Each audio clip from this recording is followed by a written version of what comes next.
Joe Rogan Podcast. Check it out. The Joe Rogan Experience. Train by day, Joe Rogan Podcast by night, all day.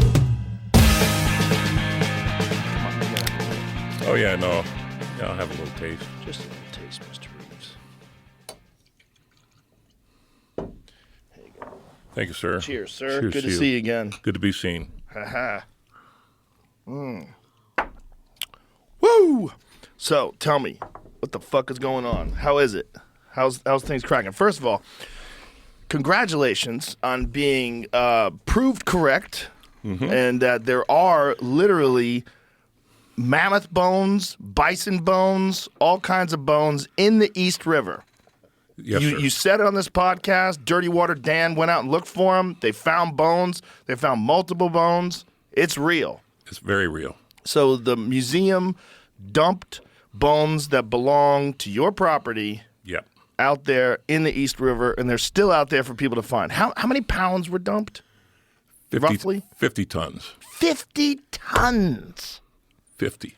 50 tons. And that was told to me by one of the guys that wrote that report that I read on your show. Good Lord, that's a lot. I didn't know it was that many. Yeah. Boxcar. And they found how many bones so far? I don't know. You don't know. I think Dirty Water Don and those guys found 3 so far. Did I say Dan? Sorry. It's either Dan or Don. Dawn. I think is it Dirty Water Dan or Dirty Water Dawn? It's Dawn. Dirty Water Dawn. That's So right. that's a risky thing. The guy's diving in the East River. Yeah. That guy's. Yeah. There's more guys out there, too. How many guys are out there right now? Don't know how many, but I know there's others out there that are making finds. So are they using spotlights? Like, how are they seeing things at the bottom of the East River? One is a research vessel. A research vessel. Yeah. And, Whoa. yeah, I'm in the gold mining industry, and we have a code that we don't talk about. So this is one piece, and this is a jawbone, correct? Yes, sir. Of a steppe bison. I believe so. I have never seen it. But I know that was one of the first things he found. He found some mammoth ivory. Yeah, and he found another bone, right? Yes, sir. Some like a Looks like a leg bone yeah. right there. Yeah. So this is his Instagram is Dirty Water Dawn on Instagram, and that's another bone that they found right there. Yes, sir. And so they know roughly the location, and it's kind of amazing that this stuff was dumped in, was it the 30s? When was this dumped? In the 40s. The 40s. Yes, sir. So this stuff was dumped. That's outrageous. That's an outrageous photograph. How dare you, Don? This stuff was dumped in the 40s, and to this day, like this is the first time that people have actually gone looking for things, correct? Yes, sir. So It's been a dirty little secret for Yeah. decades. well, proven true now. Yeah, it sure has been. The museum still continues to deny it, though, correct? They won't talk to me. Why won't they talk to you? Well, when Drew and Elora and I and my wife went to New York a few years ago, they were supposed to meet with us, and they decided to have us stand out in the rain for 4 hours. Really? Yeah. And they wouldn't meet with you? No. So you went all the way to New York to Yes, meet sir. with them? Well, I went there to the Explorers Club to show the documentary. There was a screening of the documentary on the Boneyard. And what did they just decide that you're too problematic? I think so, yeah. Well, how are you problematic? I don't understand. I'm problematic in many, many ways I think you're great. because I don't think they ever envisioned somebody like me owning this company. Right. That's probably the problem. Yeah. The problem is you're honest. To some degree, I'm a gold miner after all. Yeah. You know, Mark Twain said a miner's is a liar standing next to a hole in the ground. Oh, that's funny. Yeah, Mark Twain was the shit. Yeah, wasn't he? He really was. Boy, was that guy ahead of his time. You know, a lot of people credit him for being the first stand-up comedian. I didn't know that. Yeah, because, you know, there's stand-up comedy is a truly American art form. And it seems like Twain was the first guy to do it because essentially what he would do is read his humorous works in front of people, and they would all laugh. So he would, you know, be playing to the crowd. And it was one of the first iterations of stand-up comedy was Mark Twain. And obviously he's a very funny guy. Yeah. Very insightful and humorous. And Yep. So many great quotes from this one individual, you know? Yep. So they left you in the rain, and then nobody has spoken to you since, or what? They don't talk to me. What are they afraid of? It's not even them. You got to think, this is all done in the 1940s. Everybody who did it is probably dead. They just don't want to return the bones. Oh, so they have more bones. Oh, yeah, this is just the stuff they threw in the river is not even the good stuff. I don't know if you saw that little video I posted of their collecting techniques where they threw them in a big pile. No idea where they came from. It's Wow. it's on my Instagram. So they just don't want to address it? So do you have lawyers involved? Like, what's going on so far? Everybody's encouraged me to litigate this. I've been involved in litigation before, and I have a pretty good track record because I protect my property rights. I don't care if it's real property or intellectual property. Well, this seems like they're going to have to. I mean, there's just too much pressure now. With the fact that they've actually found real bones in the East River, that there's no other way they could have gotten there. I mean, just how the hell else are you going to find a steppe bison bone in the fucking East River? It's clear that they dumped that stuff. Oh, yeah. And they denied it at first. Check this out. So it says 12 tons of ivory unearthed in a year. Wow. These are the fearsome reminders of a period when cavemen were not the only things girls had to look out for. Wow. That was AM. Money isn't always so easy to find. Gold miners in Alaska loosening up the frozen earth found not gold but the treasures of past ages. A mammoth's tusk 9 feet long was just a part of the 12 tons of ivory unearthed in a year. Wow. These are the 12 fearsome tons. reminders of a period when cavemen were not the only things girls had to look out for. It's hilarious. The way they talked back then was so strange. What a weird way to talk. Like, why'd they all choose to talk like that? I don't know. Very weird. It's like when they first heard themselves recorded, I would like to sound a little more fancy. Anyways, that's their collecting techniques, and they sent everything. They weren't supposed to take all that stuff. They were only supposed to take bones of scientific value, and they were supposed to research every one they took, and they were supposed to, under the agreement I had with them, or my company, do a report annually on everything they took. And it was a tripartite agreement with the University of Alaska, AM&H, and my company, Fairbanks Exploration. And they didn't do any of it.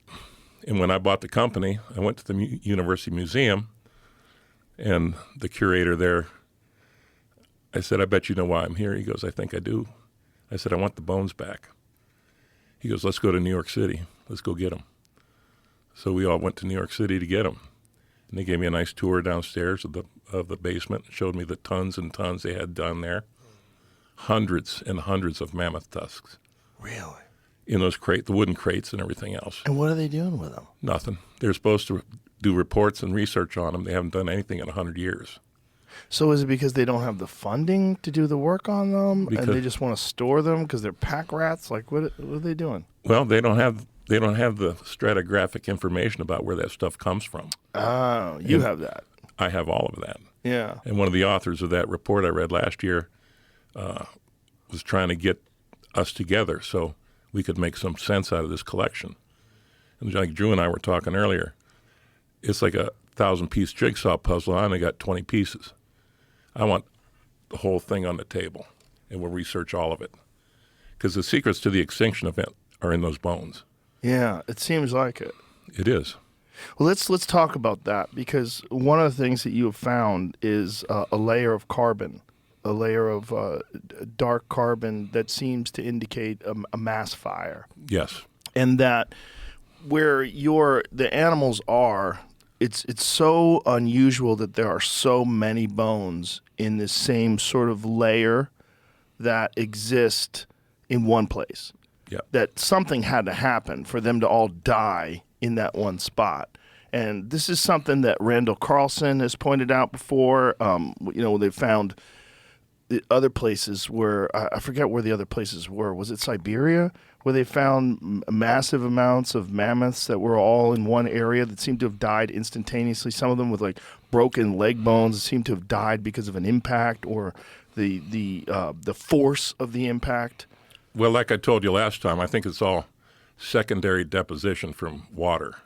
That because there's such a wide spectrum of them, and very few mummified remains. Although we found some this summer, and I think I told you last year that the oldest sample we took was 22,000 years old. And some people, I have that Ice Age Fossil Works buy little shards of ivory. And I told the one guy, I said, why don't you carbon date it if you want to know the story? So he sent it off to a lab and had it carbon dated, 40,000 years old. Wow. So there might be enough in there for 2 dryas events. Which is probably likely. Could have. Yeah, what Randall and Graham Hancock, what they believe, and the Younger Dryas impact theory proponents believe, is that distinctly something around 11,800 years ago, and then maybe something also around 10,000 years ago. But that doesn't preclude or that doesn't dismiss the idea that there could have been one 30,000 years, 40,000 years. There could have been multiple events. Could have been. And because of this time that we pass through this comet shower. It's every June and November, I believe. And I've posted that picture before of the burnt bedrock and the gravel above it. Yes. See if you can find that photo, Jamie, because that's fascinating too, because that seems to indicate that something massive happened. Something did happen. Yeah. And the problem with this deposit, now, I got to be careful what I say after last time. What would you do? When I was here with you last time. Did you get crazy? What'd you say? I'm afraid I bullshitted you a little bit. In what way? Because when I got back to Fairbanks, my surveyor comes up to me. His name's Albert. He says, you got a lot of nerve bullshitting them like that. I said, what are you talking about? He said, you told him the site that you dug all these up in is 5 acres. I said, yeah. He goes, it's 2.1 acres. Oh. Okay, I'm going to tell him I'm sorry. So, Joe, it's even small. Well, I apologize. That's actually even more insane, right? So do you think that this is like the water had washed these bodies into a very specific area? I think there's a bigger system of water in play that we don't really understand yet. When we started going up the gulch, it's what it is a gulch, and it's about, well, the way I can describe it, it's sure is narrow, but it sure is long. So this year we decided, let's go back to the beginning. And we moved the pump and everything back down to where we started 15, 16 years ago. Thinking, okay, let's see how wide this is. As soon as we started doing it, we started finding more tusks, more animal parts, more of everything. And we found those crazy sawed bones. Yeah, the crazy sawed bones are very interesting. Yeah. So let's talk about that, because we've showed photos on the podcast before, and that these sawed bones, now you have carbon dated them, and they're to when? Here they are. Yeah. You're not going to believe this, because we got all excited when we found them. Yeah. Plus or minus 200 years. Or 190 years. So what kind of animal are these from? I don't know. But they're 200 years old. 190. Here, I brought one with me. Oh, really? This is the story about how these were found. Is I got a call one day. I was out there at the boneyard. My daughters have a tourist business around the corner a little bit called Gold Daughters. And Elora called me up and goes, Dad, there's a state trooper over here wanting to talk to you. And I look around my truck to see what I got in it. I said, okay, I'll be right over. I go over. And we had some stuff going on at the time. And I didn't think there was any reports filed any place. But I go over there and introduce myself to this guy, and his name's Eric Spitzer. He's the head state trooper in Fairbanks. He says, I was just out in the neighborhood. I wanted to come by and introduce myself. I saw you on Joe Rogan's podcast. I love fossils. I love what this is all about. It's my kids like to look for bones, and I take them out in the woods and we look for stuff, and I just wanted to come by and introduce myself. And the excitement in is just him talking to me. I said, well, follow me over. I'll go show it to you right now. So he went over to the boneyard. He got out and he looked around. He just couldn't believe it. He picked up some bone parts. I said, well, now you're a boner. You just got to find one. And we bullshit a little bit. He goes, do you mind if I bring my kids out sometime? I said, bring them out this weekend. We'll fire the pumps up. I'll turn you guys loose, and then we'll come check on you once in a while. And they found a pallet or two full of bones, little fragments, leg bones, and then they came back the next weekend. They found a mammoth tusk, and they found these sawed bones, a few of them. We got 15 of them now that they found. And so I told everybody those bones are now called the Spitzer finds. These two little young daughters found them. Sometimes it just takes a new set of eyes. I don't know how many of those we've picked up in the past, but we never looked at it that way. So I brought one with me. All right. This is the one that I carbon dated. And so this is the one that's 200 plus years old. Right. Now you see that notch right there? That's what I cut out to send in to get carbon dated. And so this is, this is some sort of a joint. Is that a femur? Is that the top of a femur? The lady, Jeanette Rhymes, a Dakota huntress, she thinks it's a moose leg bone. But set it on its end there, other end. Okay. Now, 200 years ago, what kind of utility would that have to do that?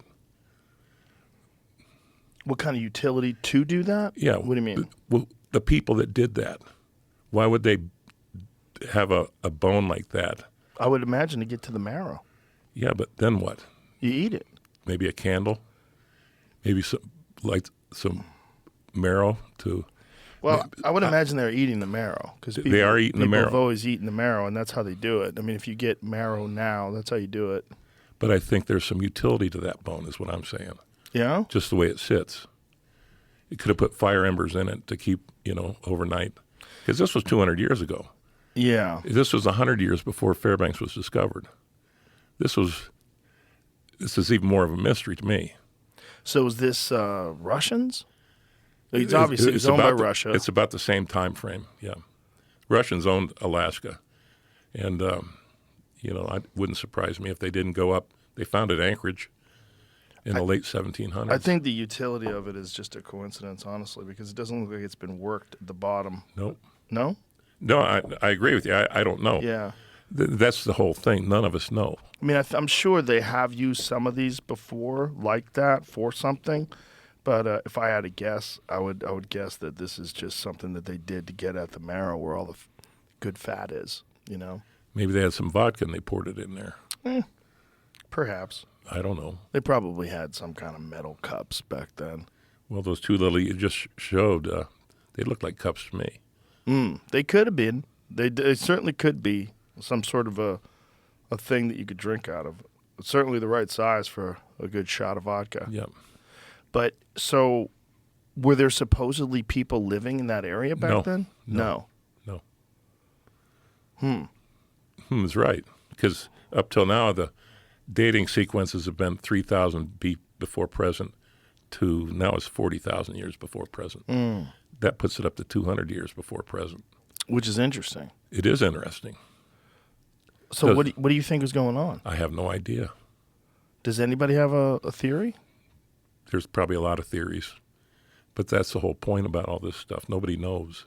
Well, at least we know you didn't come up with evidence that the saw is older than 5,000 years old, which is one of the things that we're thinking. Which is, I was hoping that was going to be the case. Yeah, that would have been wild. And when I got the carbon dates, I'm going, oh, damn it.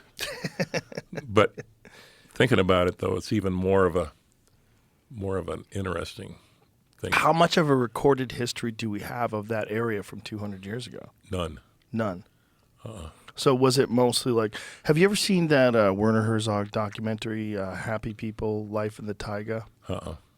It's about people who live in Siberia right now to this day, and they live this incredibly primitive life. Really all they have is snowmobiles and some hand tools and maybe some chainsaws. And most of what they do is just living off the land, trapping, fishing, hunting. That's it. Yep. And they, they're very low instances of mental illness. Everybody's very happy. All these communities of these people living together, just, surviving, living off the land, subsistence lifestyle. But I don't think there's much historical record on those people.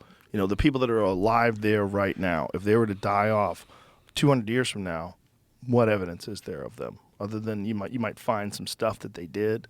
You might find some trees they cut down or some logs or whatever's going to be around still 200 years from now that'll be preserved. Yep. Well, we did find that skinning rock across the valley on top of a hill that still don't know how old that is or where that's from. Skinning rock. The skinning rock So- is posted there. And it's been worked, so it's Yeah, been there's fluted. even a little indent on the side for your finger as you flesh something out. And what is it made out of? Stone from Eastern Europe. Remember we talked a little Oh, bit that's about right. That's right. and it wasn't local. Right. So there was a lot of traveling, migrating going on across that Bering Land Bridge because it was ice-free corridor. Yeah. And it went all the way into the lower 48. So there's a lot of stuff that we find, as I said last time, that they say didn't live there, but it sure died there. Yeah, like let's talk about that. Like what different animals did they say didn't live there that you personally and your company has found evidence of? Dire wolves being one of them. Saber-tooth being another one. I found one, and my company found one before I was around. Sent them to New York City. I asked to see them, but they didn't have them available. And let's see what else we got. Badgers, elk. And they didn't think they were around back then? No. Why did they not think that elk were in that area back then? Because elk are in Alaska. Because they never found any elk bones. Right. But that's it. It's just they didn't find the bones. They didn't find the bones. But they literally didn't think that saber-toothed tigers lived in that area. They didn't think that. In fact, in that film, that documentary film, Pat Druckenmiller, who's the curator now and the director of the museum, says to their knowledge, none of them have ever been found there. Wow. But to my knowledge, they have been because on a shipping manifest to AM&H that one was sent to them. The one I found was stolen by the British Museum, never returned. So I'm on kind of a little bit of a rampage these days about the museums and what they're doing with these collections. It's kind of a one man thing. It's a cause. I think it's important. Well, I think it is important because these museums are run by these academics, and academics, unfortunately, some of them tend to be very arrogant, and they want to be able to control whatever narrative they have or whatever information they have, and they don't want to be open about it. No. And the AM&H is a private institution, but the Smithsonian is a public entity that's owned by us. So they answer to a different set of rules. The Smithsonian has to respond to a FOIA request. AM&H says, what are you going to do? Sue us. We'll stump break you. What does that mean? Bend you over a log and we'll break you. Oh, with money? With money, with lawyers, with all that litigation costs. Why don't we fucking crowdfund something? Well, because I have another plan. Oh. This is a plan that's going to work. Okay. I have people in our state legislature working on this right now. There's a senator named Click Bishop who's on the finance committee. He's on the resources committee. He's the majority whip. And he's making efforts to get the bones back to Alaska from the state of Alaska. Now, AM&H might be able to take on John Reeves and stump break me. But they can't do it to the state of Alaska. The state of Alaska go toe-to-toe with them some bitches. Now, after we get that through the House and state legislature, the Senate and the House, we'll go to the congressional delegation. You've heard what an act of Congress is, don't you? You know what that is. Sure. AM&H, give them their goddamn bones back. And AM&H is going to see the light. This is a political solution to this. Not lawyers, not all that stuff. I got nothing to gain from this. You know, I'm just trying to get them back in Alaska so we have that 1,000-piece puzzle to put together. They were supposed to be studied and researched, and the answers to the extinction event are within the bones. And so you've never been given any explanation as to why they haven't done this research?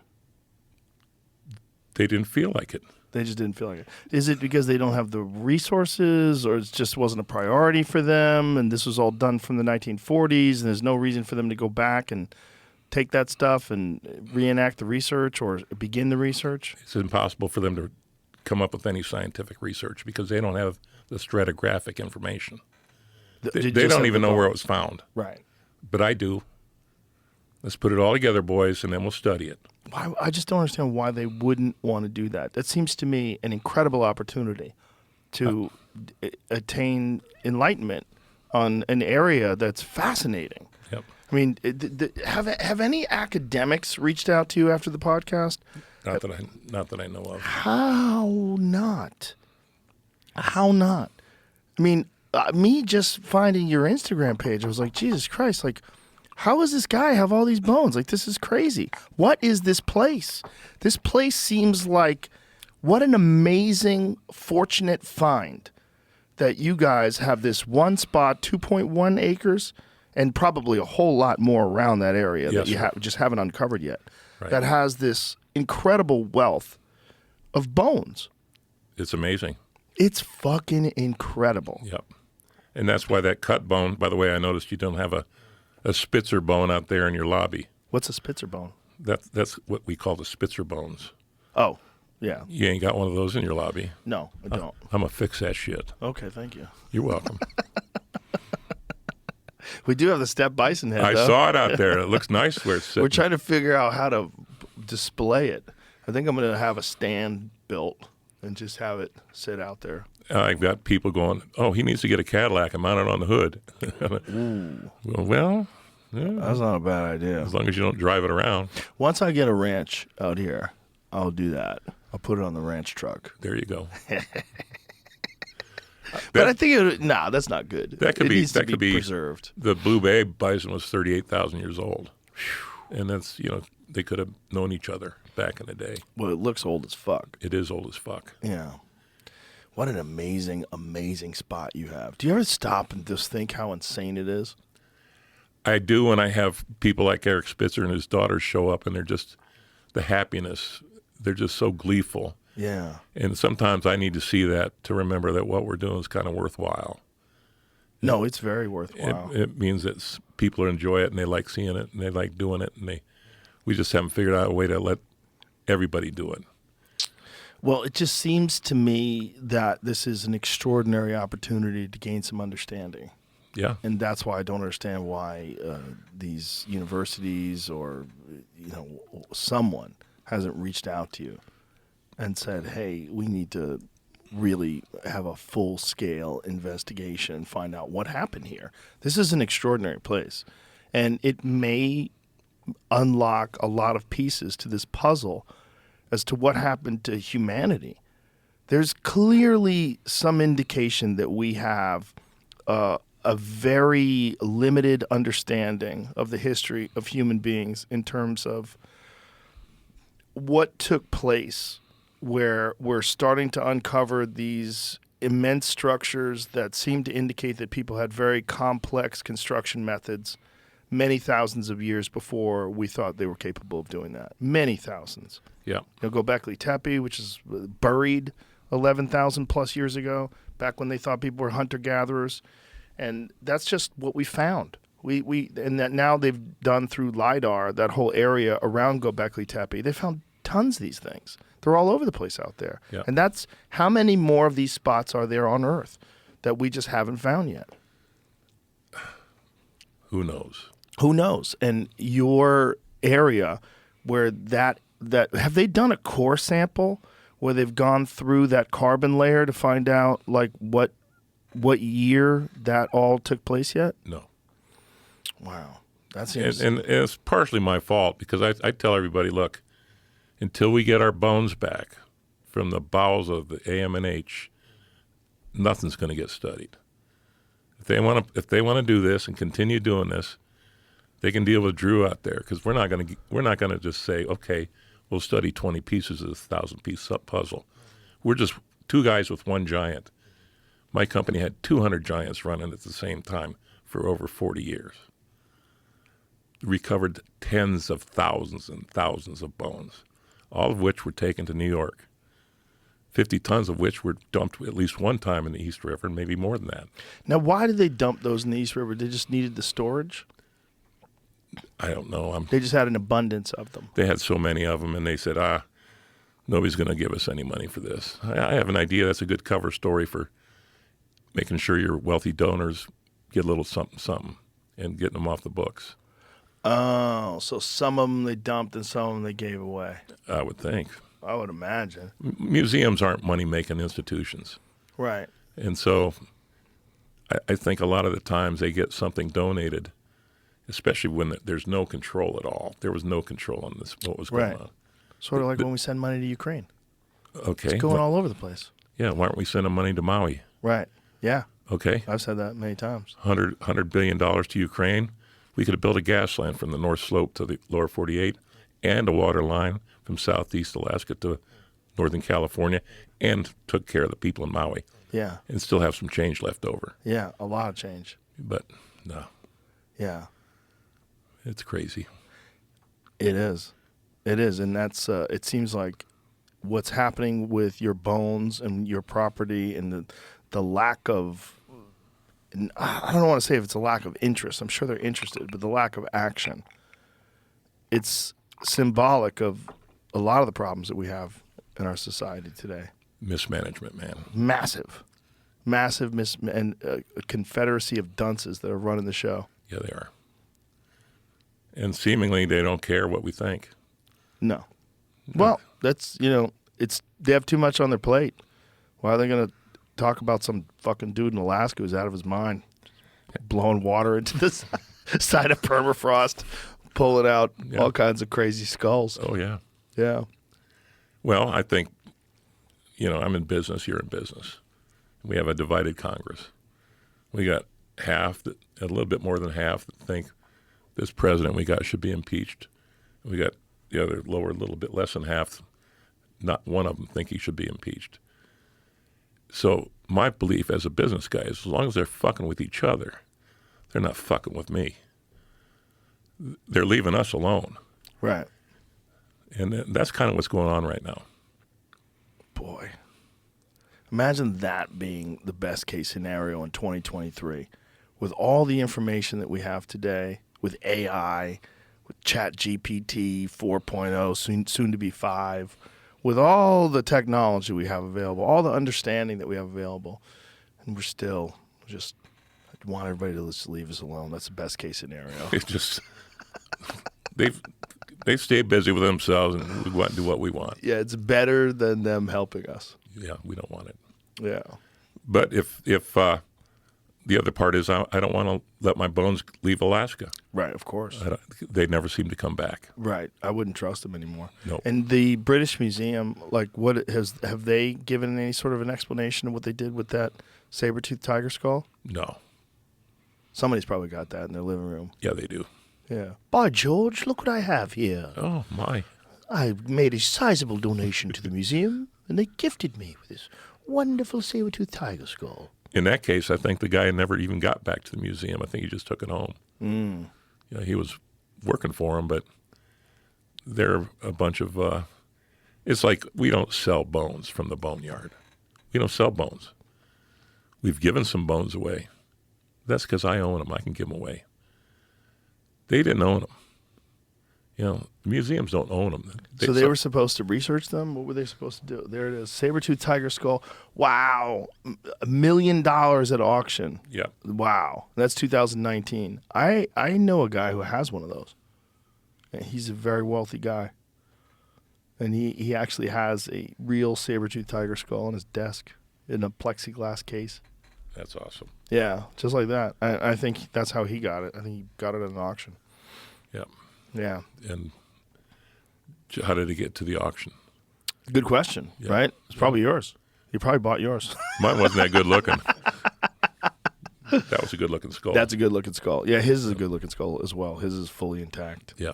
No, mine wasn't that good. How many of them do they have that are fully intact out there in the wild? Well, floating around. La Brea, there's a lot of them at La Brea tar pits, I believe. Alaska's you keep it in perspective. I'm down here, your neck of the woods. There's probably 200,000 or 300,000 more people live in this city of Austin than live in the entire state of Alaska. The whole state. Yeah. I mean, yesterday Drew and I were going, hey, let's drive out and look at the farms and the countryside. We drove for 2 hours. We couldn't get out of town. We ended up at the airport every time.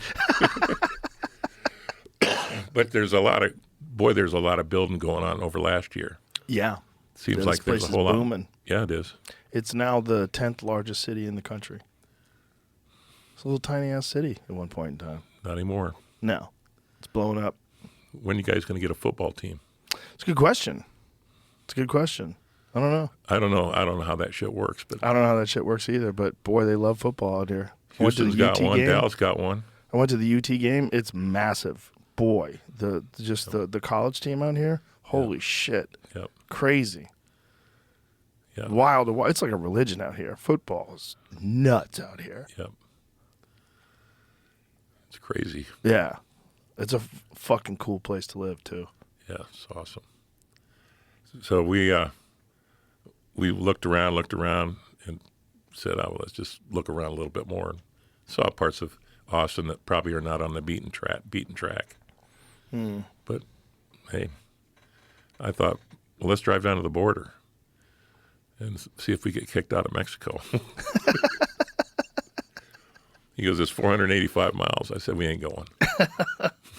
Yeah, it's a haul. I've gone down to South Texas to do some hunting, and the place that I went to, they actually found a dead migrant on their property. And he said it's not uncommon. That it happens quite often. Poor guys get lost and trying to make their way across and run out of water, and they do it in July and just die out there, unfortunately. Well, I don't blame the people for wanting to come here. At all. No. My family, we all came from Europe.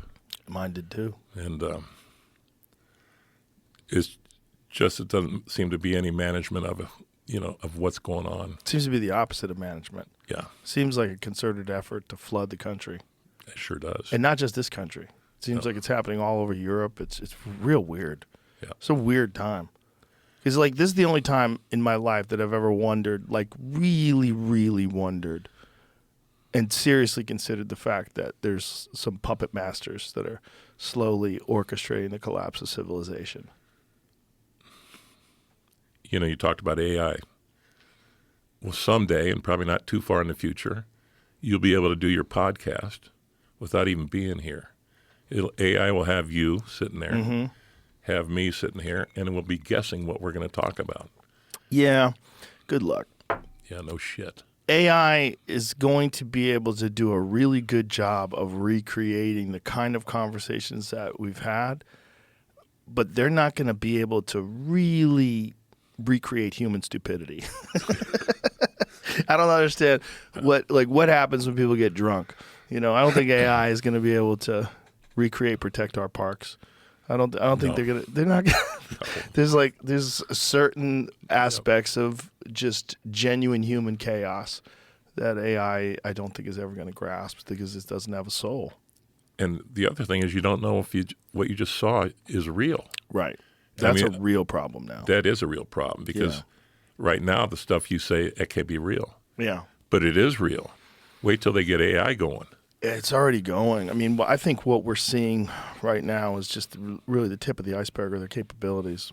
And I wonder, I had Sam Altman on, who is he was the head dog at OpenAI, and they kicked him out and they brought him back in. And there's some sort of weird explanation of why they kicked him out. And they were saying that he wasn't forthcoming about something. And the concern is that this artificial intelligence has reached sentience. Like, it can think for itself. It can act on its own. It can create things. It literally is a life form now. Ugh. It's going to be. Yep. It's going to be at one point in time an artificial life form. Has it done it already? It's very possible. I've been thinking, the speed of light was always the standard growing up.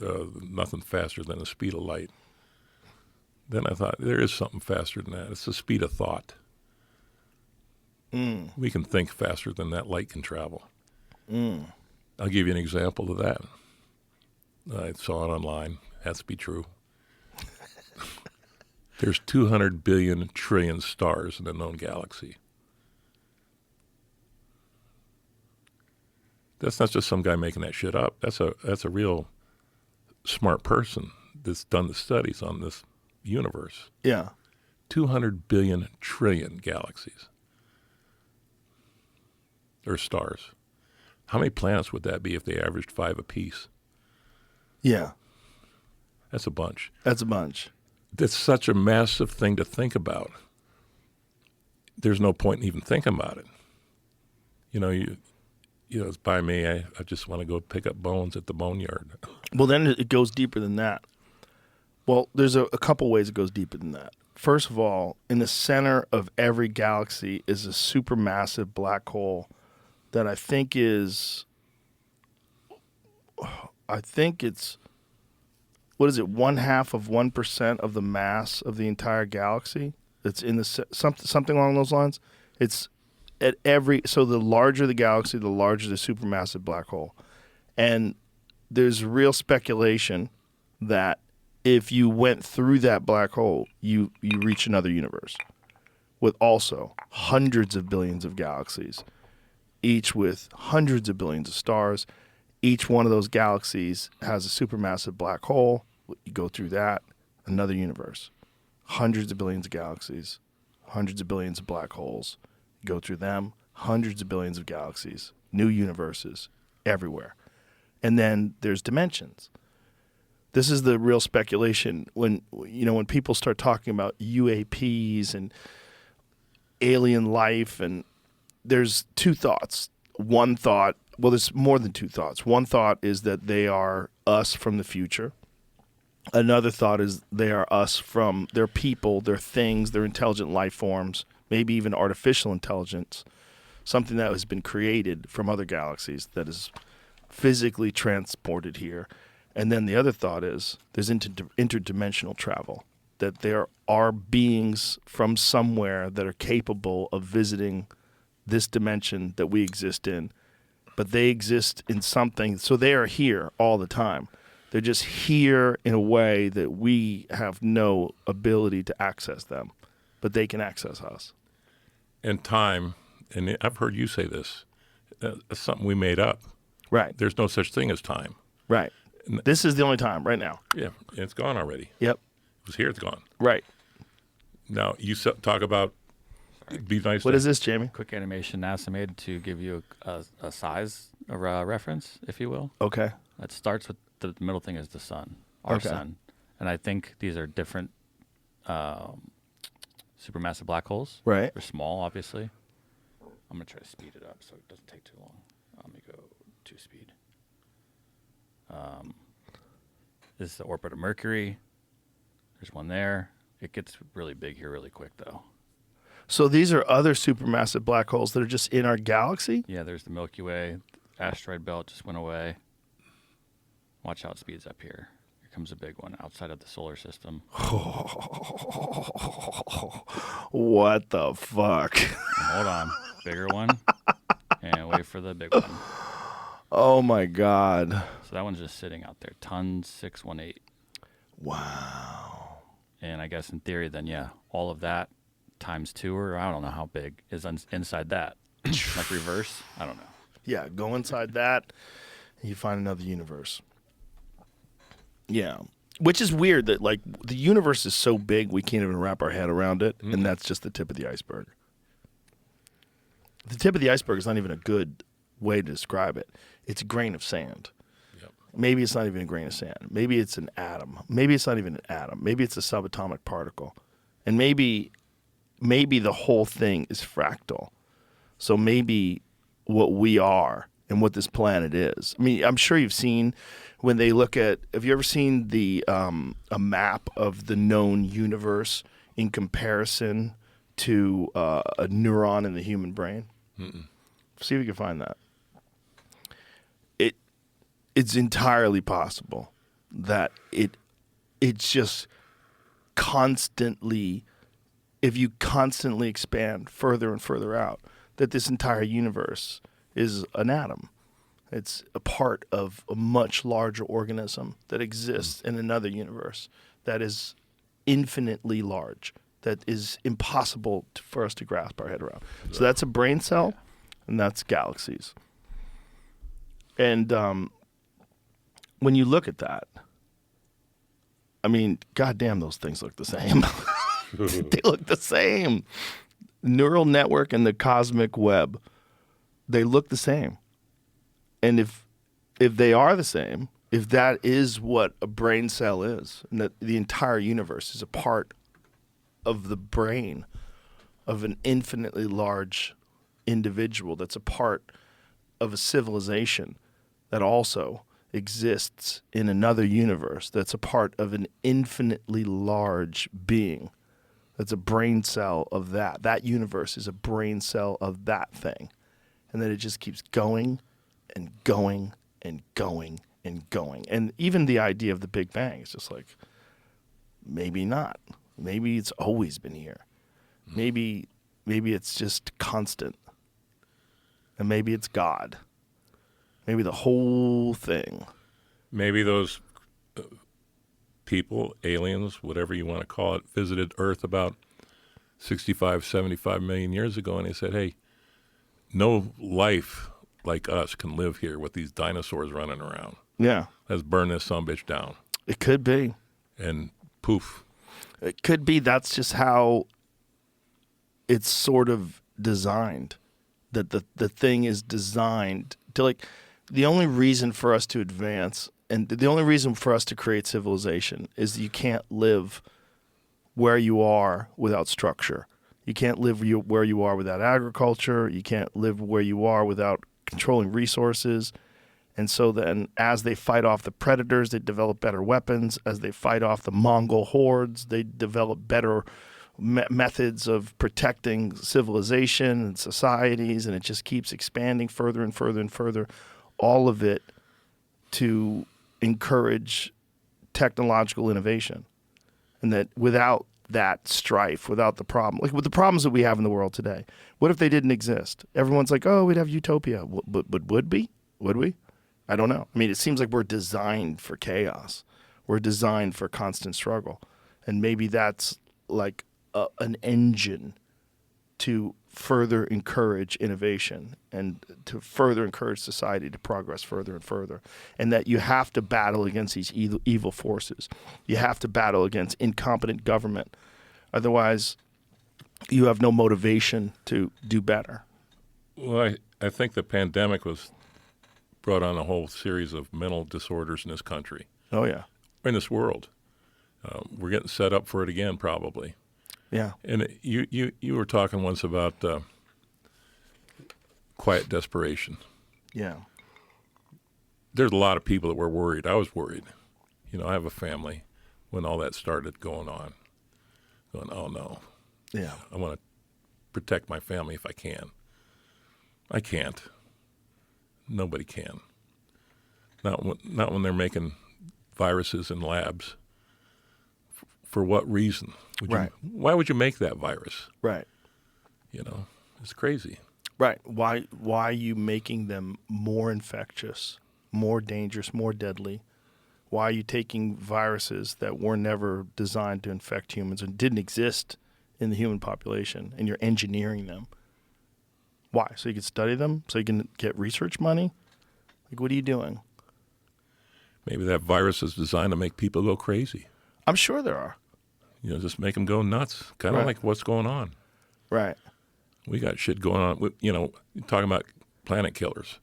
We can kill this planet right now if we want. If all the triggers get pulled and all the Oh, yeah. many times over. Yep. That's where we're at. It's unfortunate that we have to live like that and think about that. We shouldn't be thinking about that. No. We shouldn't be. No, we shouldn't be. But we are. again, maybe that's part of the design of how the human race evolves, that it has to go through these things in order to have an incentive to restructure things and get better. I don't know. The problem is also our personal timeline of being a human being is so limited and so short that by the time you realize how fucked everything is, it's sort of the end of your ride. Yep. By the time you really, have you ever read War is a Racket by Smedley Butler? No. It's a great piece that was written by a guy who was a general, it was in the 1930s, and at the end of his career, he wrote this piece called War is a Racket, and what he thought he was doing versus what the motivation for these military actions actually were. See if you can find that, Jamie. And it's a very famous piece that was written by Smedley Butler. Book's not War is a very long, Racket. but this is- Yeah, the book's not very long, but this is a great quote. War is a racket. It's always been. It's possibly the oldest, easily the most profitable, surely the most vicious. It's the only international in scope. The only one international in scope. It's the only one in which profits are reckoned in dollars and the losses in lives. And he wrote this very long piece explaining all the military campaigns that he was involved in and what they were really about. It was about making things, protecting bankers, protecting the investments of oil companies, and all the different things that what he thought they were and what they really were. I spent 33 years in active military service, and during that period, I spent most of my time as a high-class muscle man for big business, for Wall Street, and for bankers. In short, I was a racketeer, a gangster for capitalism. And he wrote that in 1935. Wow. Yeah, and he had figured it out by the end of his tenure. When he was looking back at his career, it's like, Jesus Christ, I thought I was doing the right thing. I thought I was protecting the world. You get so many years, and like we've made it both around one more trip around the sun since I saw you last time. Yeah. And woolly mammoths had a built-in escape. You get 6 sets of teeth. When the last set is gone, you starve to death. Yeah. Real simple. Real simple. That's Yeah. the wild. Yeah. The wild is a built-in system. And our ancestors, that were living with us, and I'll say this because I know, they were living with us back in the Ice Age. And they weren't working against us, and we weren't working against them. All that we wanted to do was survive from one day to the next. Because it was so brutal. And that's all they wanted to do. Yeah. I went off on this a little bit recently about the way that we portray mammoths being the extinction caused by humans. I'm going, no, you got it all wrong. We live with them side by side for tens of thousands of years. What if we kind of lived together? What if we went out and collected their wool and made clothing? What if we didn't run them off cliffs? I've seen the spear tips. You're not going to stick that through 5 inches of fur, 3 inches of skin, leather, to hit a vital organ in a woolly mammoth thrown by a guy from me to Jamie. First of all, you're not going to get that close. It'll stomp the shit out of you. Woolly mammoths have 10, 12-foot tusks. They just don't stand there going, oh, stick a spear in me.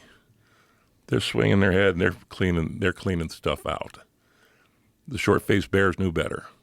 Short-faced bear will go after a baby mammoth, but not a big woolly mammoth. I think they were kind of like domesticated to some degree. That's the same thing with muskoxen. I talked to Matt Slingsby up there in Nome about this. And he spends a lot of time out there with the muskoxen. He sees how they protect their young. Yeah. I can see kind of us living with those guys and domesticating them to some degree. Hey, you leave us alone, we'll leave you alone, but let's work together. We didn't always stick spears in them. All the paintings you see now, even prints online, shows this caveman sticking a spear in a mammoth. I call bullshit on that. And you know why I can do that? Because nobody can say you're full of shit. Because they don't know either. No, it's a lot of speculation. And until the Younger Dryas impact theory, the main theory as to the extinction event was the berserker theory, that human beings had become such effective hunters. And by the way, this preceded the invention of the bow and arrow. This was the atlatl. Mm-hmm. So, which is essentially like a better method of throwing a spear. Like I have this thing that I throw the ball for with my dog. Yeah, we got one of those. You know what I mean? It's like Yeah. it's like a cup at the end of it and a long stick, and Oh, it yeah. allows you to whip that ball really far with leverage. And they had something along those lines that they would throw a spear with. And, you probably could kill some young mammoths with that. You definitely could kill some bison with that. And caribou. Hey, you can kill some stuff. But kill them all? No. I No. don't think so either. I think it was an impact event. There were very few people in the Ice Age anyways. Very few. They didn't travel in groups of 100 or 200, I don't think. We'd have found evidence of that. But if your choice is to let's go knock over that caribou over there, or let's go over there to that woolly mammoth and half of us get killed. What do you say, boys? Well, first of all, you can go kill that caribou, skin it, gut it, and eat it for a few days. Meat won't go bad. Right. You knock over a woolly mammoth with 2,500 pounds of meat, you ain't going to eat very much before it all goes bad. Yeah. And, we have a woolly mammoth brain in one of our permafrost tunnels. Oh, really? Yeah. We're way ahead on this frozen DNA stuff. We formed we have permafrost tunnels. They stay frozen year-round. There's no electricity. There's no cost to it. It just stays frozen. And that's what you have to do with DNA material, keep it frozen. So you find something substantial, you put it in one of the tunnels. We'll come back to that later. We'll get that later. So you have the brain that's inside of the skull? No, it's outside the skull. Really? Yeah, it was found frozen. And we've had How paleontologists. is it outside the skull?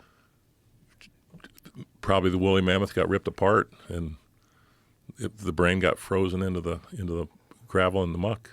How intact is it? Half of it's there. Wow.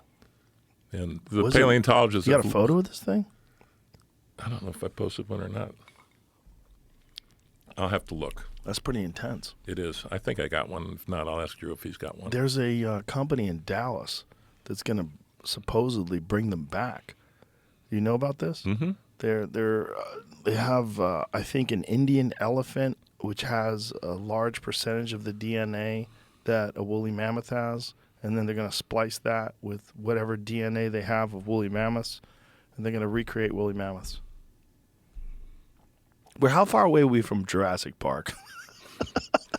How far away are we from some asshole putting a fucking dinosaur in Costa Rica? Those guys were all up in Fairbanks, the ones you're talking about. Brought them out to the boneyard and Yeah. showed them some of the stuff we got. Now I'll go out on a limb here. This ain't about cloning woolly mammoths. This is about cloning humans. And so you think they're trying to do it effectively with woolly mammoths first? I think they're already doing the humans. We just don't know about it because of the ethical issues it brings up. Yeah, I've always said that if the moment they tell you they can clone humans, the person telling you is probably a clone. By the time they tell us, All I know is that some of my DNA material is in that permafrost tunnel. And with instructions, if down the road somebody in the family wants to bring the old man back, I'm your huckleberry. well, they're doing it right now with human pets, Yeah. with people's pets. You can get your cat cloned. You can get your dog cloned. Get your horse cloned. Yeah. Race horses. Ooh. Dolly, sheep. Yeah. I think Dolly was the first one. Yeah. Well, there was a group called the Second Coming Project. It was a while back where they were trying to use DNA material from the Shroud of Turin to clone Jesus.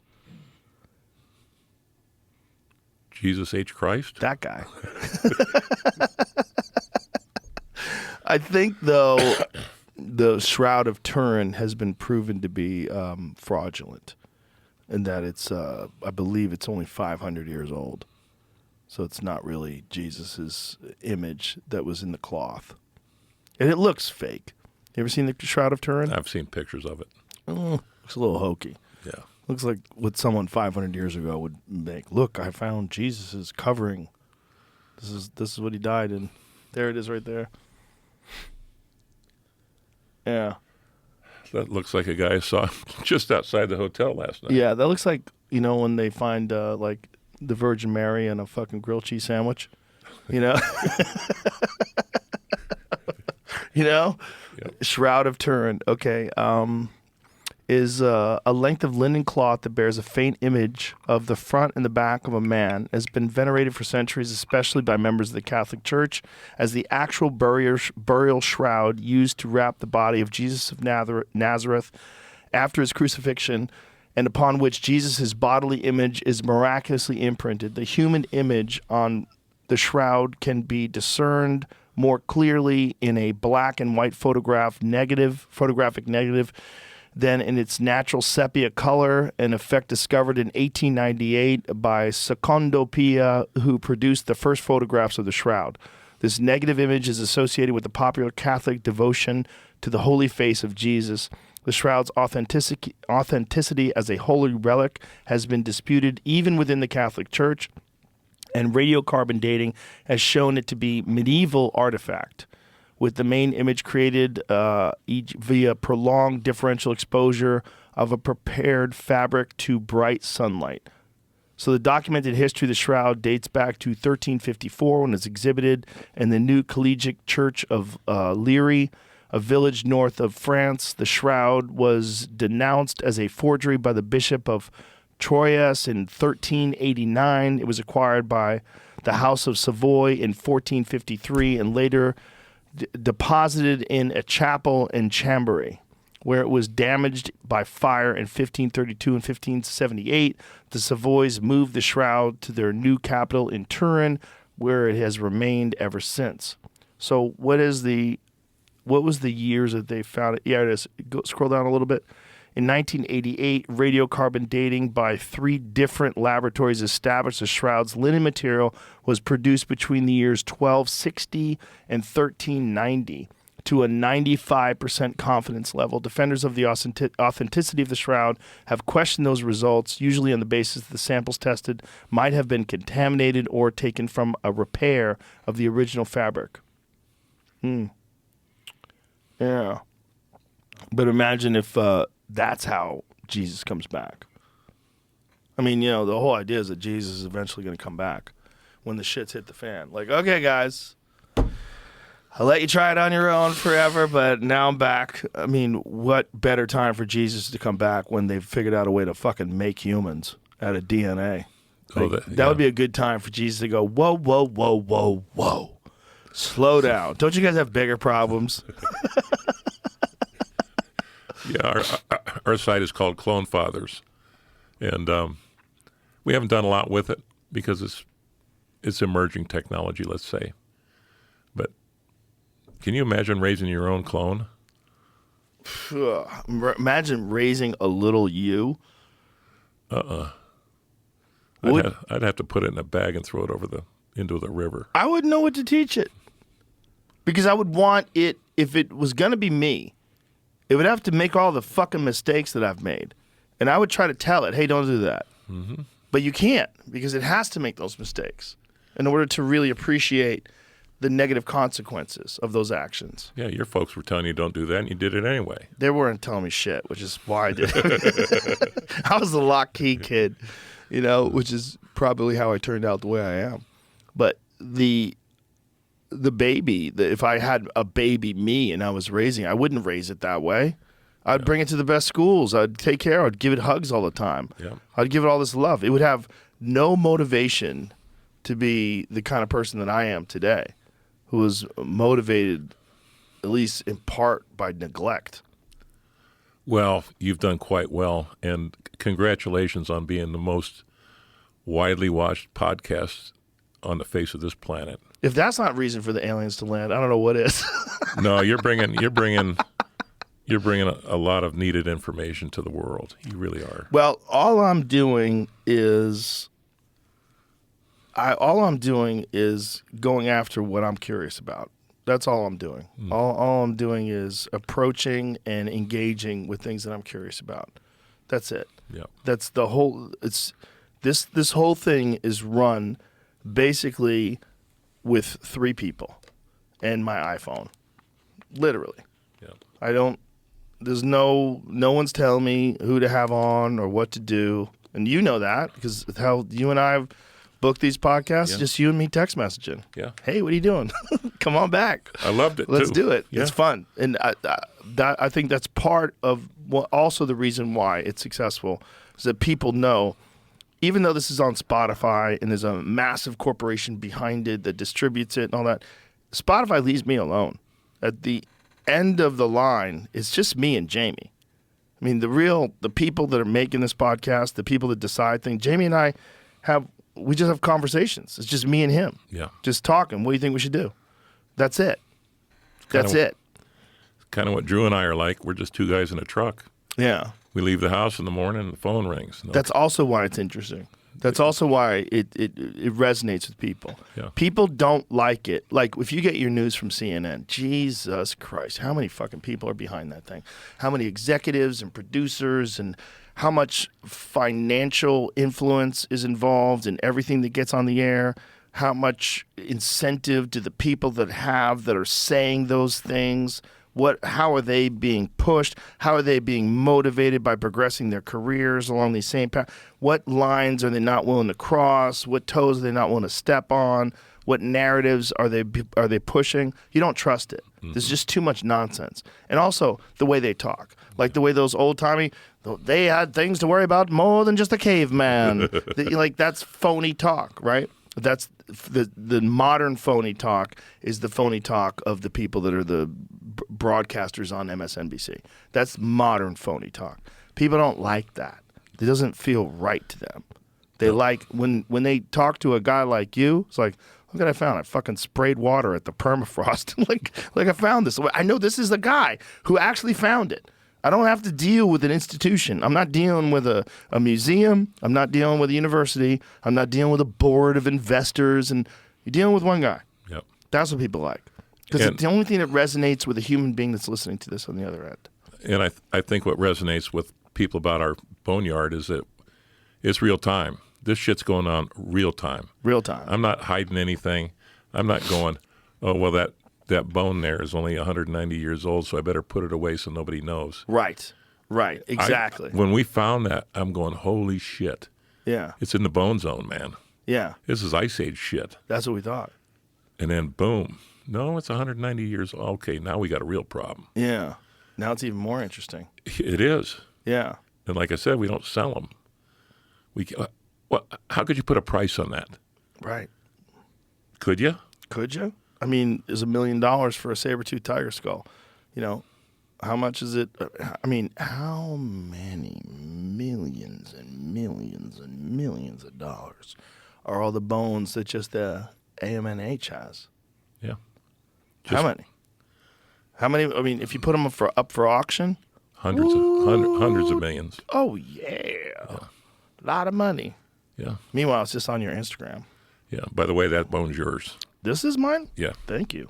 I love it. I told you I was going to fix that shit. Oh, well, thank you very much. You got a Spitzer bone. That's pretty dope. I love it that it's actually the bone. You see here, folks, the chunk has been sawed off. That's what carbon dated. Yeah, that's what I took. I was a little aggressive on that because I want to make sure they had enough material. I wonder what kind of a saw they had back then, 200 years ago. It could have been a whip saw. Who knows? It could have been a little handheld. It's just so fascinating to think back to 200 years ago, the actual human that sawing through that, and then as it goes through time, frozen into the ground, pushed out with water, found by you, cut and sent to get DNA tested and carbon dated, and then it comes back to here. Boom, where it belongs. It seems like it belongs here for whatever reason. It does belong here. Yeah, it'll sit right here. Yeah. Forever. You put your pens in there. That's not a bad idea. No, I mean, they had pens back in the day with feathers. Make a good ashtray. They wrote a constitution with that shit. Tap a cigar on that sucker. There you go. We have some that aren't empty of the marrow, but we only sampled one so far. We might have to sample one or two more. How many things have you carbon dated? That's the only one I've ever. The bones. Of the 300,000 we found, that's the only one I ever carbon dated. And we've had maybe 10 others carbon dated by other people. And what is the oldest one that you found? 40,000. 40,000. That's off the most latest one. It probably goes back farther than that, but 50,000 is about as reliable as you can get on carbon-14. And what animal was it that was 40,000 years old? Woolly mammoth. It was mammoth ivory. So it went from 40,000 to our next oldest was 22,000. There's a lot of thousands in between them. What happened then? Yeah. We're the people. Right. Well, you have found evidence of human beings, right? What's that one bone that has a human face carved into it that you've... Yeah, that one. That one there is was found on a tailing pile. That looks a lot like the Shroud of Turin, by the way. Yeah, Doesn't it? That's paleontologists told us that was natural. That's the Virgin Mary in a grilled cheese sandwich. What? Paleontologists told you that's natural. Natural, and I look at it. What? Cut the shit. Cheeks, nose, mouth, eyes. And I posted that, Joe, and about half the comments were, Jesus Christ, learn how to take a picture, would you? Yeah, the right? The only thing in focus is your bed of your pickup truck. That's true, but that's the problem with iPhones, right? Or any kind of phone. Yeah, I mean, come on, guys. Yeah. I'm a boner. Yeah, that does not look even remotely natural. That looks absolutely like a face that was carved into a bone. Yep. Why would they say that that's natural? That's so silly. It is. It's so silly to say that because it just makes you look stupid. Because that might be natural under the craziest of circumstances. It might be natural that a symmetrical face with eyelids and eyebrows and cheeks and a nose and a mouth and, I mean, everything about it is carved. It almost looks like that shrouded Jesus. Yeah, that's what I'm saying. Almost the same face. Very similar. But the idea that that is natural is just fucking stupid. Yeah. Like, come on. Come on. So stupid. Has that been carbon dated? No. No? You see what I did to the one I gave you? Mm-hmm. A lot of people go, oh, you need to carbon date all your fossils. Okay. That $400 a pop, and I got 300,000. That's 1.2 million. I'm sorry, 120 million. You want me to spend? Well, also with that, maybe it's an old bone that someone carved thousands of years later. Could That's be. possible. It was on top of a tailing pile. One at the boneyard. Yeah. We have gravel and gravel pits and mines everywhere. How could paleontologists with a straight face say that that's natural? I mean, it might be. Under the craziest of circumstances, it might be natural. But if you had a bet, everything you had, I'm going. put it on red or put it on black. You know, like I'm putting it on. Someone had a fucking stone or a knife or whatever it was, and they carved that face. Yep. That looks carved as fuck. It looks like it to me. Yeah.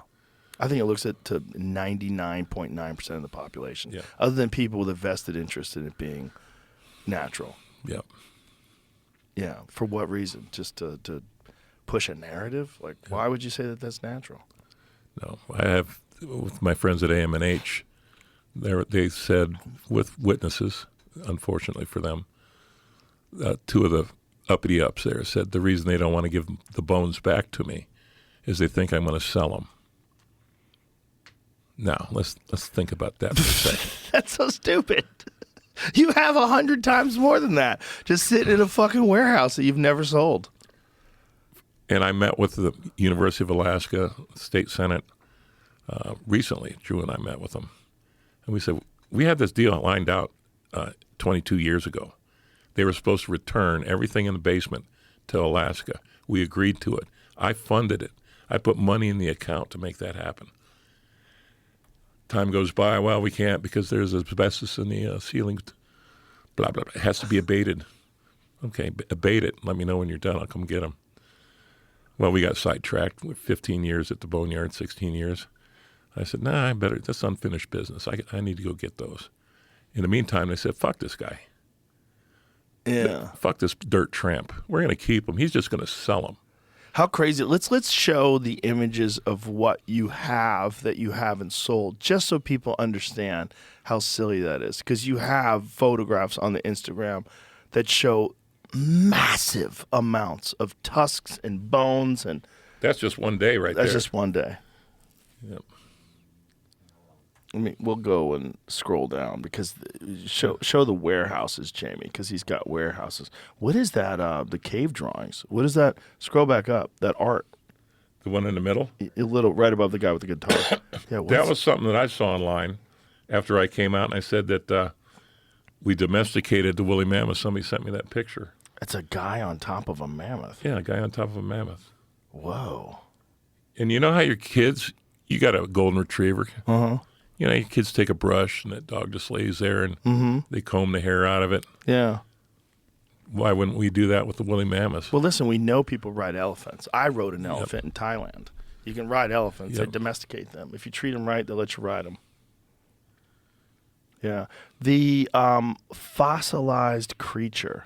The mummy? Yeah. What is that? Scroll down a little bit, Jamie. Down. It's right up here. Is it up there? No, you had it. It's a little down further, buddy. There it is. There it is. Yep. What is that little fella? Well, we don't know yet. We Does it look like a rat or a shrew? when Dick Moll was up there doing his research for that film, you know, Dick Moll. Mm-hmm. Yeah, you talked about him before. Yeah. Yeah. I'm just waiting for you to say what an unfortunate name. Yeah, it is an unfortunate name. He said, keep your eyes out for Arctic ground squirrel. And that's been a few years ago. Mm-hmm. This year, we just found that this year.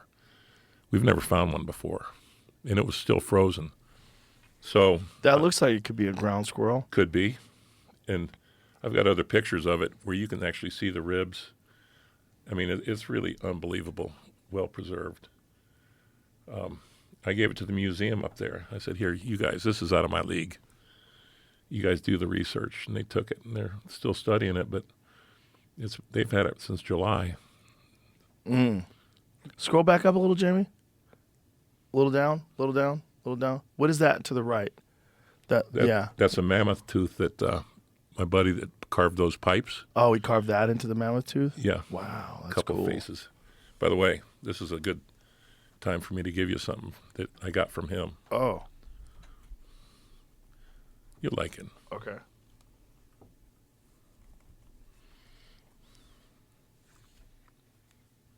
What was that? That's a pipe. Oh, wow. What is this made out of? Do you think it'll work? Yep. It's an Usyk.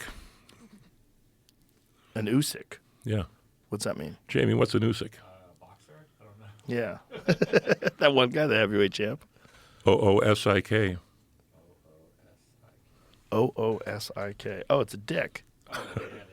Well, I can't believe Joe Rogan put a That's not walrus the- dick in his mouth. It's not the first one we have. We got another one in another room somewhere. Yeah, we have what do we have? Another walrus dick. Fossilized walrus bone.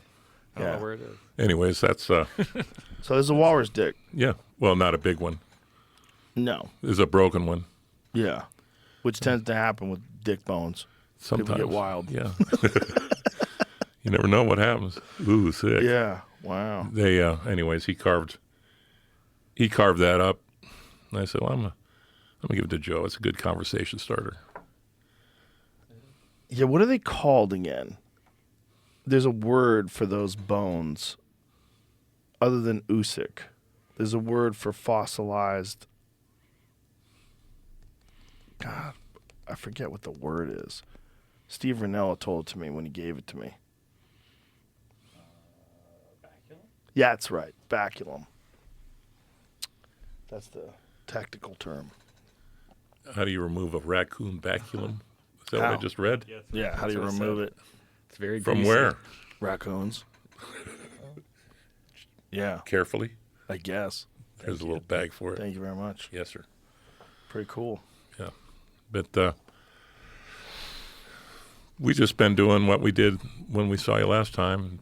Just continuing. I told you that, hey, man, I don't have a whole lot new to report on all the new bones we found because we're finding so many different kind of things we've never found before.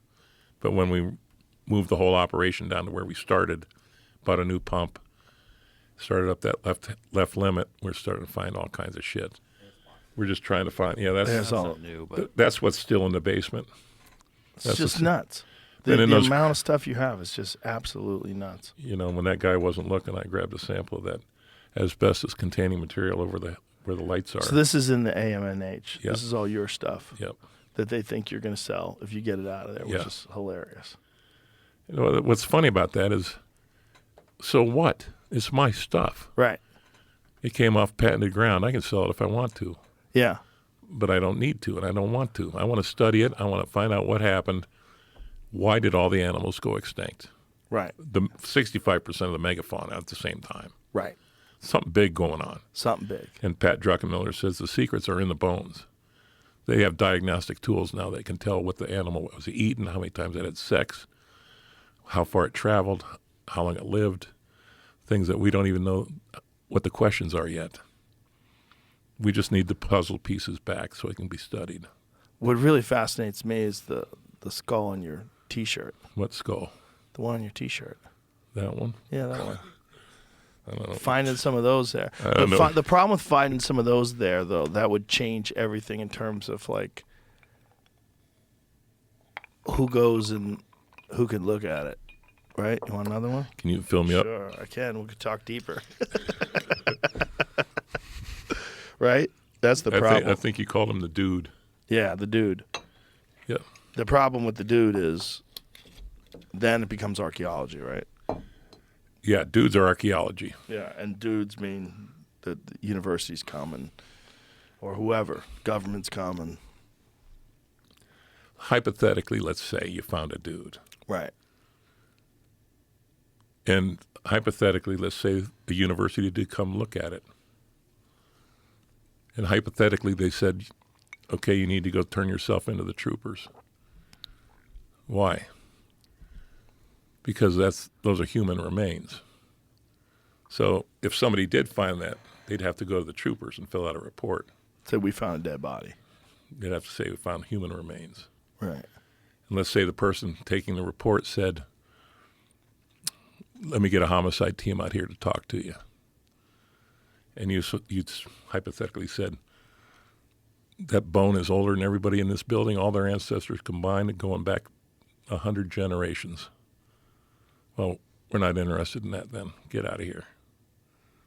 Well, get out of here after the report's written. Hypothetically. Hypothetically. Yeah. So everything was okay.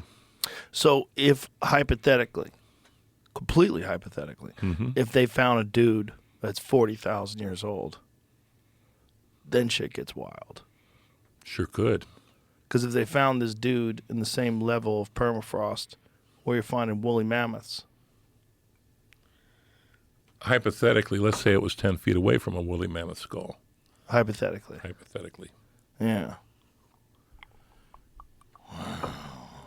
That would be very interesting. It would be very interesting. That's a really interesting hypothesis. Also, is it anatomically modern? Is it Denisovan? You know, those the type of humans that they found in that cave in Russia? Completely different branch of humans? I don't know about those. I haven't heard about those. Yeah, they found, I don't know how much they found, but they found bones that are from, I believe this was like, I want to say 2007-ish, 2017, somewhere around there. Real recently, they found this new branch of the human tree that's called the Denisovan. When did they find that, Jamie? Jamie's going to look it up, but they were in Russia. There's many versions of human beings that coexisted, apparently, and Homo sapiens were the... Article from 2019 says they recreated what it looks like from a pinky bone they found. First portrait of extinct Denisovan human relative created from pinky bone DNA. Wow. Denisovan girl shown with dark hair, piercing eyes, and a broad face. So it was a completely different kind of human being. Not a Neanderthal, not a Homo sapien. Something different. More than 100,000 years ago, modern humans in Eurasia lived alongside Neanderthals and Denisovans, two other hominins that have since gone extinct.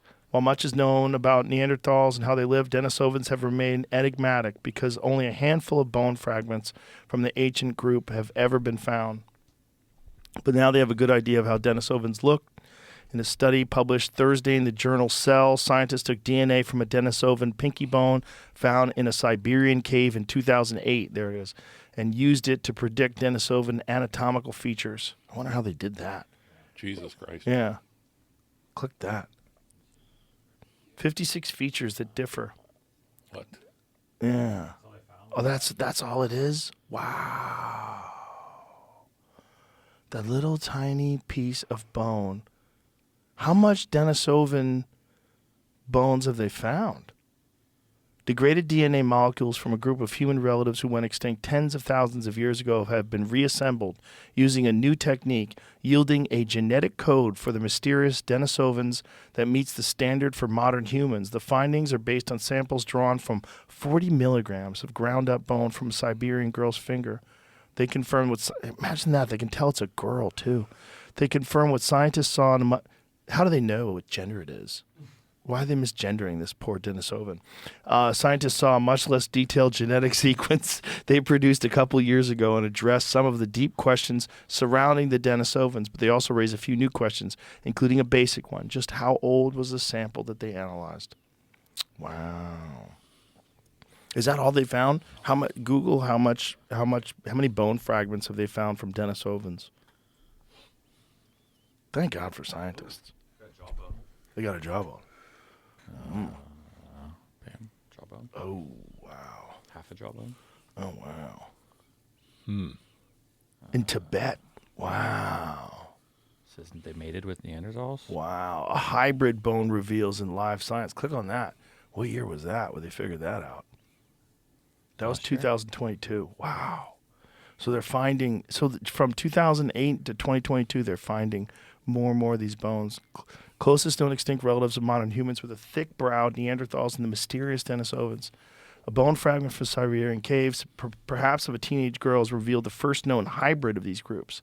A new study concludes the finding confirms inbreeding that had only been hinted at in earlier genetic studies. Very amazing.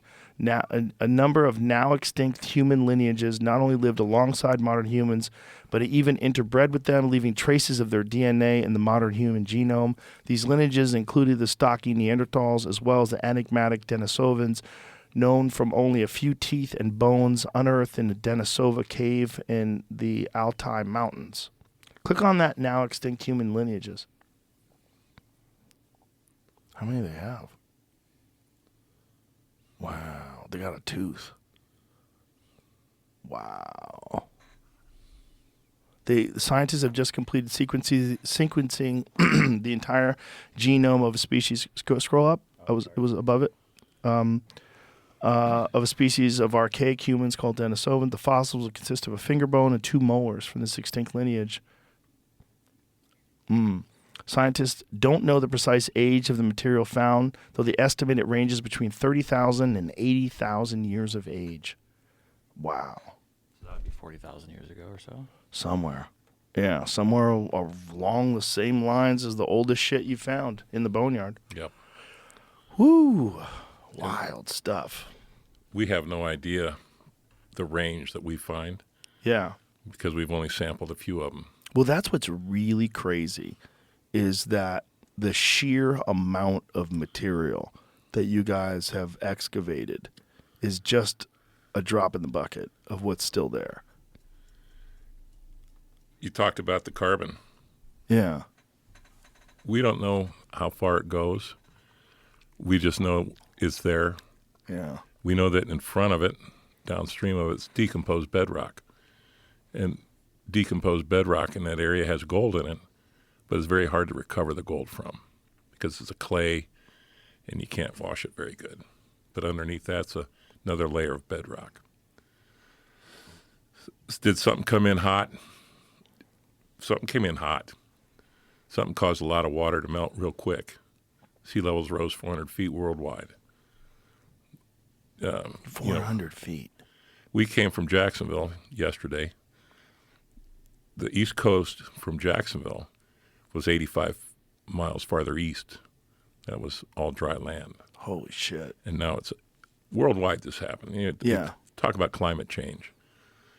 Climate change is climate change. It's always going to be a climate changing. Right. And I'm comfortable with that. You know, we say, oh, we're melting the climate, we're melting the world, we're doing all this shit. Don't worry about the world. The world will take care of itself. You know, we don't have to be assholes. We don't have to pollute it, but we should take some care of it. But now let's go electric vehicles all the time. Well, people are saying that don't realize how much more copper has to be mined, much more lead has to be mined. You're using fossil fuels for all that. You're not going to get a D11 dozer on batteries. You're just not. You got to use fossil fuels. Yeah. And also, the thing about this whole climate change argument is climate's never been stable. It's not like before humans it was ever like flat. Like you could predict it every year. Oh, September 13th, it's going to be 75 degrees. Nope. It's never been. Never. Ever. It's always been up and down. It's a constant changing environment on this planet. It exists within a range where biological life can survive, but have you ever seen those structures that they found under the ocean outside of Japan? No. Fascinating. It's called Yonaguni. And they've tried to say that these things are naturally occurring. But Graham Hancock has dived with them and many other people as well. And there's right angles and there's portals. There's all this stuff down there that just doesn't look at all like something that's natural. It looks like some ancient structure that was under the ocean a long, long, long time ago. Look at that. There's corridors and steps. They have no idea who made it, why. It's just this immense structure that's underneath the ocean. Do they know how deep that is? I'm sure they do. It's a 165 known structure of unknown origin, 85 feet underwater, the southern coast of Ryukyu Islands in Japan. That would fit right in with the 400-foot. Yeah, fit right in with it. Yeah. I mean, look at that thing. Yeah, it's insane. But what's really insane is the pathways and the corridors and these things that just don't seem to, the right angles that exist everywhere, that just absolutely don't seem to be natural. They seem to be carved. It seems to be something that someone made a long fucking time ago. Graham Hancock is absolutely convinced. He's like, when you swim down there with those things, there's no way. There's just no way. There's no way that that wasn't created. Wild stuff. And who knows what it really looked like how many thousands of years ago, before the water erosion, before whatever the impact did to it. You know, nowadays people want to get something done. They always put in the effects on the climate will benefit us from this study. You know, if we do this study, it's good for climate change. I know the guys that are cloning the woolly mammoths are saying, you know, they want to bring them back and put them in Siberia to keep the permafrost from melting and the methane gas from escaping. Yeah. But for some reason, I have an idea that as soon as they get one out there on the step, somebody's going to come along and go, I'm going to shoot me a woolly mammoth. Especially if you put them in Russia. Ugh. Yeah. Yeah. No, we've. If they get a steady population of them in Russia, someone for sure is going to say, "Do you want to hunt the woolly mammoth? We can make this happen. We can make it happen. How much money do you have, my friend?" There's never enough. Never enough. No, I mean, we're involved in the fossilized ivory market a little bit because we find broken tusks and we make stuff out of it. And there's a very few American craftspeople that use woolly mammoth ivory to manufacture stuff. And I know last time we talked about it, you're going, it might be kind of, but that's what we do. And like I said, this is an adorable little hobby. That's what my wife calls it. But when I go to pay $400 for a carbon-14 sample, that means that's 100 gallons of fuel I didn't buy. So I kind of go like this. Right. I just soon buy the fuel because this little hobby pays for itself. You guys buy this, and I'll buy fuel, put it in the pump, and I'll go find more. And we'll just do that. Yeah. We'll make real real nice things out of it. And this is a good time to give you this. Oh, geez, you got another gift? Oh yeah, Spoiling me, buddy. My daughter Elora, Drew's wife out there, Mm-hmm. Elora Longley. Last time I was here, I told you she's sex Fifth Avenue. She's beyond sex Fifth Avenue. She wanted to give you that.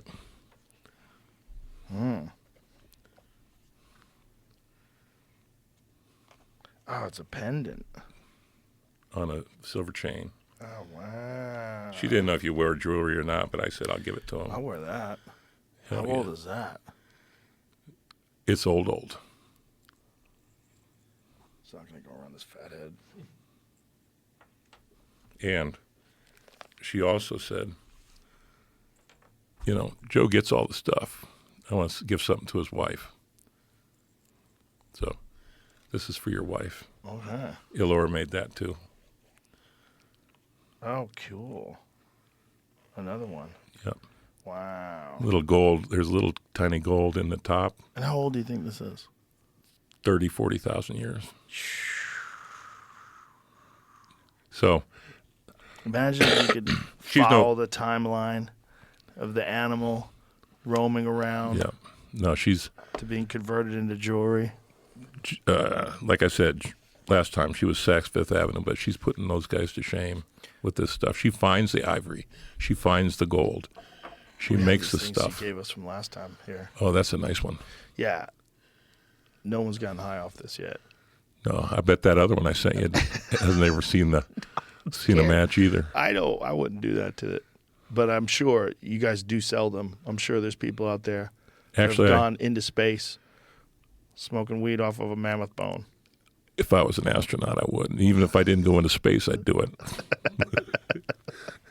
Now, the other thing is, I had a guy call me. He goes, I love that Joe Rogan podcast. I want to make him some pistol grips for a 1911. Oh. I said, I don't know if he's got a 1911. He says, well, give me his address and I'll mail it to him. I said, I ain't going to do that. I'm going to see him. If you want me to give them to him, I'll give them to him. But I'm not giving out his address. He says, okay. So he sent me these. Burkett Customs is the name of his operation. Check that out. Yeah, check him out. Wow.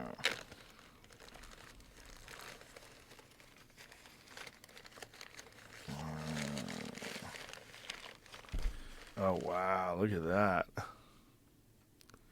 Woolly Mammoth. There's a little wrench in there for you to attach it to your I see. 1911. That's pretty badass. It is badass. Look at that. Yeah. Oh, wow. So he sells them. Mammoth Ivory full-size 1911 grips. Wow. That's beautiful. It's just crazy that there's so much of this stuff Yeah. that you can make stuff off of it. It all starts with a broken tooth or a broken piece of ivory. Wow. Yeah. Yeah. Nice. And they're very functional. Yeah. No, I'd imagine. And beautiful. Now, this is You for got your, more stuff? Jesus yeah. Christ, dude. This is for your kids. Okay. Just add sandpaper. Just add sandpaper. Yeah. They're little ivory shards. You give them a piece of sandpaper, and you sand it to a mirror finish. That's what you make stuff like what we make out of. Oh. Those are raw shards. Okay. And I'll give it to him. yeah. And last but not least, for you and Jamie, Another one? you each get one of these little packets. Okay. Now, I know that he plays golf. Uh-huh. I don't know if you play golf. No, I don't. I'm scared of golf. Well, you'll have to steal the ball marker from you. But I made you a ball marker. Awesome, thank you. You're welcome. And Joe, too. And there's a guitar pick in each one of those, too. Oh, wow. Yeah, I've got the guitar picks for Gary Clark Jr. Oh, nice. Ball marker and guitar pick. All right, Jamie. Time to play golf. No, Need to mark your ball? I don't have the time. Nah, we could try. I'm scared of golf. I've never slow. played a game of golf. Golf absorbs your time. It scares me, Let's too. play 9 holes. Yeah. The 9 holes leads to me being a fucking golf junkie 9 like holes, half the time. Tony Hinchcliffe and you and Ron White out there playing every day. Imagine the foursome. That'd be a great time. It would be a good time. See? I said I'll go with you guys and get That's all it's just about. get drunk. Just have a great time. That's Alora's I'll do that. All right. stuff. Nice. Wow. beautiful. Incredible. Yep. It is amazing that there's so much stuff that you could make things, make jewelry and make pistol grips. And Like I told you, Drew and I are, we're the Dollar General. I told you that last year. Mm-hmm. But I think we got a meeting with Family Dollar coming up next week. yeah? No, I'm just bullshitting you. we just enjoy working with it. It's a really cool material to work with. Because you take a piece, Joe, and you look at it and go, what can I make out of that? It might take a week or two to figure it out.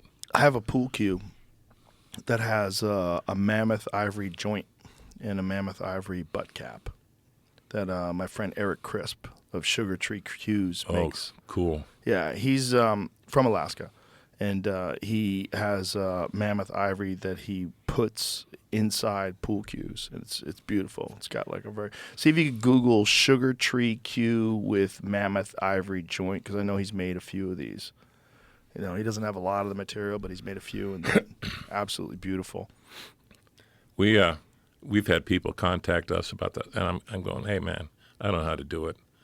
I can't make pool cue stuff, but Yeah. I have the raw ivory. If you need a little bit to do it, Yeah. you can do it. Well, I'll connect you with him. All right. Yeah, he's the man. He makes some of the most beautiful pool cues in the world, and he's an interesting guy, kind of like yourself. He doesn't give a fuck. He makes them when he wants to. Yep. Sells them if he wants to. Yep. I can't give him money. He just keeps giving me cues. Yep. Never been able to give him money for him. I'm like, you gotta take some money. Yep. He won't take any money. No, I don't. Blame He'll him. sell them to other people. Yeah. But have you found one that has mammoth I found ivory? people talking about it for sure. no but images? I don't know if this is actually his or. Yeah, that's his. Okay. That's 100% his. I can tell by the ring work. So that's It's just not coming up that's clear. mammoth ivory joint. That might actually be my cue, because it looks real similar. So he puts that mammoth ivory. Scroll down a little bit, Jamie. So Scroll down. That one right there in the middle. Right. Yeah. Click on that. Yeah. I think it's the same. That's picture. exactly what it looks like. Wow. Yeah. It's not clear. I don't know why it's not loading clear. It's probably someone with a fucking Android phone or some shit from the early 2000s. Yeah, that's what it looks like. It's beautiful. Yeah, that's what you start with, those little shards. It's just so crazy that there's so much of that stuff that you could actually make things out of it. Yeah. No, it's Something happened. something big time. Something big time happened. Yeah. Nobody knows. But it's crazy that this particular subject of the mass extinction event, which is related to Atlantis, which is related to the melting of the polar ice caps that led to some sort of a mass extinction event in North America, that all this stuff is connected, and one of the big pieces of the puzzle is your property. Yep. And maybe one of the biggest pieces that's ever been discovered. I think so. And if I can get the other stuff back, well, you saw the video. All that stuff probably got dumped in the East River. Mm-hmm. It's a mammoth leg bone, but it's broken at the end, and we don't want it. It's not museum quality to throw it away. Right. And so a lot of that, they say in a report, mistakes made in the field. Well, those are your people. Those are your employees that made those mistakes. Don't blame it on my company, guys. Is it mistakes made in the field, meaning that the bones got damaged? Means they didn't document where they came from. Oh, I see. And yeah. and the paleontologists, if they don't know exactly what level of soil, where it came from, they want all that stuff. And if they don't know that stuff, it's got no scientific value, none. And so the stuff they sent back, none of it, maybe a couple pieces, have scientific value. They weren't supposed to take that, and they know it. And that's why they don't want to return it, because it is quite valuable. Which is so crazy. Well, you saw that Just sitting film, in the 12 basement. tons in 1 year. Yeah. They did it for 1928 to 1958. That's nuts. That's a lot of tusks. And they talk about hundreds and hundreds of them shipped there. I've seen them. I mean, I saw them. And when I met with the head guy, I said, I want them all back. I want all the bones back. And he said to himself, who is this fucking guy? Get him out of my office. Next time he shows up, make him stand in the rain. Which we did. It's not like I'm afraid of getting wet or dirty. Jamie, see if you could find the photo from the Boneyard Instagram page that shows that carbon layer. I've been looking for it the whole time. I don't know why I can't find it. I kind of know what it looks like, but Do you know how far back it is? I'll find it real quick. Do you know, is it old? Like how when did you post it? Oh, it's been a few years. Okay. Okay. So it's probably, Before you post quite a the bit, so podcast. it's probably pretty far back in there. I've reposted it a few times. That's found- the big yeah. piece. What's that, I Jen? found a few that looked like it. I just couldn't tell. The description wasn't saying like this is the carbon layer or anything. How far back was the ones that you found? I'm back to right when he was on the first time, so I'm back in the bone rush. How last thick is year. that carbon layer? You know the picture you pulled up with the guy riding the mammoth? Mm-hmm. There's a picture right next to it showing it. Oh, okay. You'll find that. Oh, there it is. Okay. And there's the picture of the guy. Right. So it's right next to it. Not that. Oh, right above. Right there. Right here. Yeah. No, Yeah. right there. Yep. That. This? Yep. That's the carbon layer. Oh. So here it is. It says something came in hot. This burnt gravel laying on top of burnt bedrock 80 feet below the surface. Topography at the boneyard. Tell me it's not natural. It's the most natural thing in the solar system. Of course it's natural, right? That's something came in, boom, and burned everything. And it's 80 feet down in the permafrost. I wonder if they did a core sample, what they would find. Imagine if they did that and they said 11,800 years. I bet. I'd be willing to bet. Bet that's it. It totally makes sense. Oh, the short-faced bear, there, that jawbone you just saw. No, those are badass. They're extinct. Oh, yeah. I mean, that animal was... They think that might have been one of the animals that kept people from crossing that Bering Land Bridge. That it was just such a fucking monstrous predator. Far bigger than a polar bear. Oh. An immense, immense predator. Like the biggest bear ever Yeah. that existed and went extinct along with all the other megafauna. 65% of the North American megafauna instantaneously existed. That's one of the reasons why we have weird stuff here. Like pronghorn antelope. Like, why are they so fast? Well, they were so fast because there was a North American cheetah that lived here. Wow. Yeah. Which was faster. Yeah. So we had a North American lion that lived here back then that was bigger than the African lion. Mm-hmm. And we have those up north. We found one. Really? We found more than one. American lion. Really? Oh, yeah. The skull that you see sticking out of the muck bench, that's what Dick Moll calls the American lion. Wow. And when we were going through just some bones I had on a pallet, and he goes, "Oh, do you know what that is?" I said, "No, it's a lion scapula." And I told him, we got a bunch of those.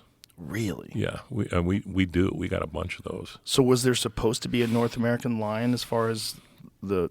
The skull I have, they say, is the best one of the 4 that have been found. Wow. And some guy offered me $85,000 for it, and I said, there's the door. That's not enough, fella. That ain't. We don't sell this shit. Yeah. Also, like, that's a historically important piece of bone. That's a very important piece. Yeah. And to think that, again, you have just... That's a drop in the bucket. I shouldn't say a drop in the bucket. That's a drop in the fucking Olympic swimming pool that you have up there. Yep. I mean, if someone made a full-scale excavation, just really went all in to see what the fuck is going on up here, God, that would be amazing. The problem is it scares them. It's a scary sight because we're not talking about dirt and rocks. We're talking about melting ice. You get over next to that muck bench, and you look up 60 feet, and up there's trees, and there's not boulders, but big chunks of ice that can fall.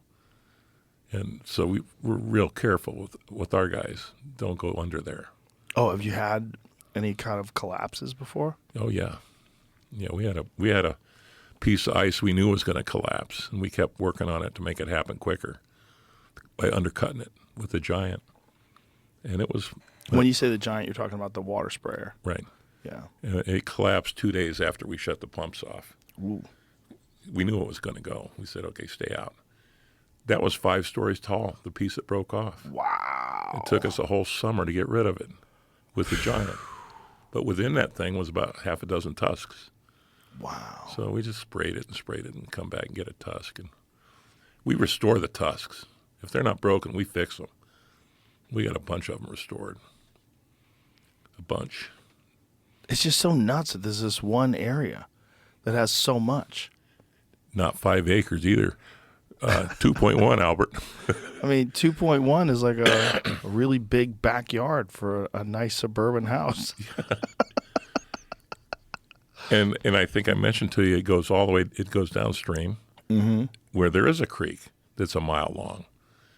And that creek is going to, if we ever get to it, someday somebody will get to it. Maybe Drew and Alora or my other kids might get to it. My grandkids. So here's the area, and this is showing the giant in action as it's spraying. Yep. And so do you just spray for a specific amount of time and then just start looking at what's been uncovered? Or do you look at it while it's doing it? Sometimes we'll hang out. If we see something coming up, we'll aim it. But a lot of times that one's an automatic giant. It'll sweep by itself. You turn the pumps on and it just goes back and forth. And then you come down. back and just start looking around. Yeah.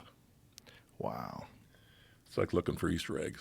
It's not, I mean, it seems to me insane that no one's contacted you that doesn't want to do some sort of a collaboration with you and do some massively funded expedition where they... It's going to take massive amounts of money, and I'm not opposed to having them do that. But generally speaking, what I get is some guy goes, "Hey, I'd like a mammoth tusk." What's that, Jamie? It's ice, right? It's like ice. Just like What is coming out of the that? dirt. It doesn't say what it is. It's just To see a lot of Ice Age cool stuff emerge from the frozen Yeah. muck. That's because we don't know what that is. or it's just shiny black. Can't tell. Huh. Reflecting the sky. But the stuff, the little things on the side, the micros, we've spent a lot of time looking for tips, spear tips. Have you found them? Yeah. Yeah? We found one mammoth hip bone with a spear tip still sticking in it. Really? And I've got that one posted, a little video thing. Ooh, find that, Jamie. That's wild. Yeah, it is wild. How old is that? Got to be tens of thousands. There's got to be some people in there. You might have like a full Dennis Oven in there. I found things that I thought, Oh, there's a tip. yeah, now they're going to tell me that tip went through the fur and the hide and hit a vital organ in a mammoth. And But if you found one in a mammoth hip bone, it has to. You we don't found think a that tip. We found a tip. in a mammoth hip bone. Yeah. But don't you think that they hunted those things? Especially if they were above them. Like if you were above them on a cliff or something like that. Well, you could there's- sneak up and throw spears down. They could have. I don't know. I mean, they did it with elephants. I know just- people hunt elephants with bow and arrows. There's a video of people hunting them with traditional bows, like long bows. Yep. From like the 1900s, early 1900s. But remember, the steppe had no trees, no wood. It's all grasslands. And so the browsers, the woolly mammoth, the caribou, the steppe bisons, they ate grass. And the moose came in later, the browsers. And there was no wood to fashion a spear out of, really, to speak of. It was all grass. So I'm thinking they kind of might have moved through a little bit, got a little bit farther south. Maybe they went somewhere else that was on the limits, that was emerging into uplands. So maybe some nomadic people traveled with spears they had gotten from somewhere else, and they made it to your place because that's where the mammoths were? The carnivores had a field day up there because short-faced bears, the cave lions, they had all kinds of stuff to eat. Cave bears. Oh, yeah. Yeah. They were eating good. And that was for thousands of years they did that. They got along. That balance is there. We have them right now with wolves.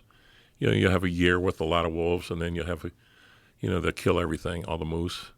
Then you'll have a few years where the wolves disappear because there's nothing to eat. And then the moose come back, and then the wolves come back. I mean, it's just It's time. Constant cycle. Constant cycle. Yeah. I've got a creek now with 2 packs of wolves on it. The one I invited you to go hunting on. There won't be a moose left on that creek, I don't think, this summer. Probably not. No. Yeah. I'll put you on a different creek. They're a fascinating animal. Yeah, We just showed yesterday. They reintroduced them to Colorado recently. Good luck, guys. I don't think the people in Colorado understand what just happened. No, they have no idea. They did fucking city dwellers think wolves are amazing. They're so beautiful. Why'd they go extinct? I have that video of a little young wolf that's right by our road. You know, we're driving down to look at a cut, and he's just sitting there looking at us like, hey, what's up? Then he's howling, and you can hear another one in the background howling. They show up out at the boneyard going, time to eat. All right. Oh, yeah, they smell that rotten flesh. And I'm sure, right? oh, the stench of that is, you can't avoid it. How bad does it smell when you start excavating? It's the kind of stench that you'll never forget, but you'll never smell it anywhere else. So the invite is still open for you to come up there. I need to make it my way out there. If I do, I want to bring Randall. Do it. Yeah. But here's the other caveat to that. Okay. We built our new building. We put 2 1885 Brunswick pool tables in there. And got them restored. I saw. And I told Drew, I said, you're welcome to play on it, but I ain't playing until Joe Rogan plays on it with me. And as soon as you cue it up and Racket, I'm going to run out the door and leave. Okay. I'm not a very good pool player. Well, that's why I'm scared of golf, because I am a good pool player. I know what you're it takes. I know you're a good pool player. But that's what it takes to play good pool. It's just massive amounts of time that I don't have. Yeah, it's practice. I already man. have one thing that sucks my time. And if I was living where you are, I probably my time would be spent spraying water. We're trying to figure out a way to do it while we don't have to be there. You know, put the auto giant up there. Did you get a bunch of people that reached out to you after the podcast that wanted to volunteer to help? And, Yeah. But I can't do it. You know, they too many weirdos. look, dude. You talking about you two? Yeah. It's me and Drew. Yeah. And when it's all hands on deck, when something is happening, like the day, then it's all hands on deck. And that day we pulled out a whole woolly mammoth and a half. Wow. In one day. A whole woolly mammoth. And a half. And a half. And we got the other half the next day. Have you thought about putting that thing together? Oh, yeah. Yeah, we got it all. Like museum style? I don't know. Piecing it together? We'll put it together and put it in our building. How do they do that? They use like metal to connect the bones and the museum I saw in the Yukon, they use a metal frame and they attach it somehow to that. But I've seen these woolly mammoth replicas that they have of the skeletons, and you see the tusks going out. Mm-hmm. And I'm looking, and there's nothing supporting those tusks. Those are made out of foam. Oh. You can't hold a 250-pound tusk in a skull without it just breaking. You got to have something underneath it to support it. Oh, so those are replicas? Oh, yeah. Most of them are just all foam. Well, that's the thing about the dinosaurs, right? They'll have some pieces, and then the rest of it is just kind of bullshit. Mm-hmm. It's just what they know it looked like and the dimensions that it would be based on the shape of whatever bones they do have. Yeah. Yeah, and we have all the bones. We have whole herds of those things. Wow. And it's just a matter of that thing that we invented called time. Yeah. My time's better spent collecting it than it is trying to put it together. It's just amazing that there's this one spot in Alaska, and it really makes you think how many spots are like that somewhere else that just have not been explored.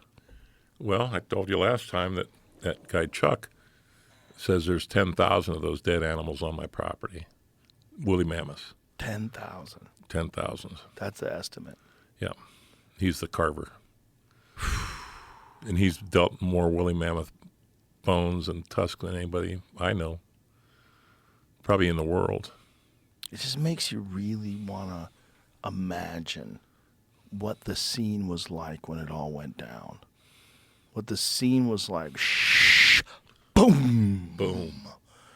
when they all just died all at once. Yeah. And all at once might have been 500 years. Right. Might have been 1,000 years. Right. But faster than they could, adapt to it. Yeah. So, and all the silt and all the shit that covers the ground there, that's left over from the melting glaciers. The glaciers melted and the wind came in and blew all that stuff, deposited itself on the gravels, and that's why in gold mining you got to strip that shit off to get down to the gravel and the bedrock. That's all covering it. Have you paid attention to any of Randall Carlson's work? A little bit. He thinks it all happened very quickly. I think he's right. Yeah, I think he's right too. But I think there's another one in there earlier. I bet. By about 20,000 years, maybe. Completely makes sense. Yeah. I mean, if you go 20,000 years ago from us, I mean, look, we think about the pyramids and we think about Egypt, and we really don't know when they made those. But Robert Schoch, who's the guy who was a geologist from Boston University who did the work on the Sphinx and the Temple of the Sphinx and found water erosion that indicates thousands of years of rainfall after they carved that thing. After they carved that area out. He's like, this is thousands of years of rainfall. And the last time there was like rainfall in the Nile Valley was more than 9,000 years ago. So you have 9,000 years ago, and then you have thousands of years before that. So now you're in that area. Now you're in 12,000 years ago, 13, 14, who knows? There's also speculation as to when the Sphinx, which used to have the head of a lion, before they carved it and made it an Egyptian head.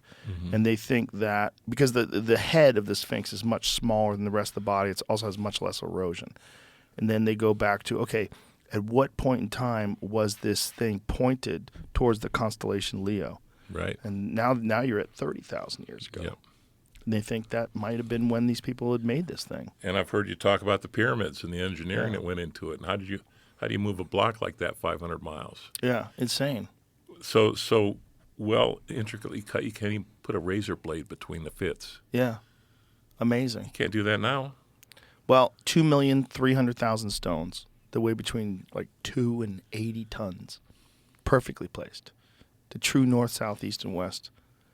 They align with constellations. You have these shafts that align to certain star patterns. And it's like, woo, what was going down in Egypt? I got to think Elon Musk has come back. He might have been there. Well, I bet there was millions of Elon Musks back then.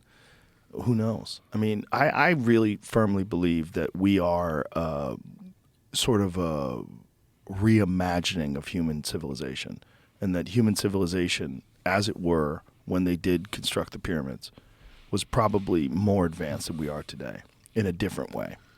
Yeah. And this is what Graham thinks, this is what Randall thinks, and a lot of these people think, that whatever technology they had, whatever, so far undiscovered technology, we don't really know how they carved that stuff. We don't know what methods they used, because modern conventional thinking is that they only had copper. They didn't even have steel. So how the fuck are they doing that? There's also these drill marks, these cores that have been cored out that seem to indicate diamond bit drills, moving at insane rates of speed that have cored out sections of stone. Like, who the fuck did that? Who, how, where, why, when? Even if it really is 2,500 BC, what the fuck did you use? What did you use? How'd you do that? Yeah. It's probably not 2,500 years ago because that's just based on organic matter. It's also based on, they find like little pieces of organic matter that they can carbon date, that there's no real proof that wasn't done, that they didn't sort of like resurface things or refix things or try to update things. There's also the hieroglyphs, which is really fascinating because the hieroglyphs, they accept the hieroglyphs up to a certain point. And then when the hieroglyphs go back and they indicate kings that existed 30,000, 40,000 years ago, they're like, oh, that's just myth. Like, says who? Says who?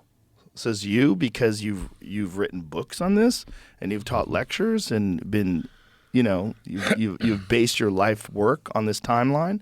Is that why you think that old stuff is myth? Because you don't think you don't think Ramses is myth. You don't think that Tutankhamun is myth. You don't think that all those other things are myth. Why do you think it's myth when it gets back 30, 40,000 years ago? I bet that's not myth. I bet whatever was going on back then, 30, 40,000 years ago, The real deal. those people were probably insanely advanced in a completely different direction than we have gone today. And I think that if you wiped us out and left a few nomadic tribes of people and they repopulated the earth over the next 20,000 years, we'll probably figure out some completely new direction of technology. You know, I think people get on a path, they innovate on that path, and then everybody sort of chips in on all the different inventions that have been previously established, and they make them better, and they refine them, and make new versions of them, and make better stuff. And then it keeps going and going and going in whatever direction some ever genius heads in.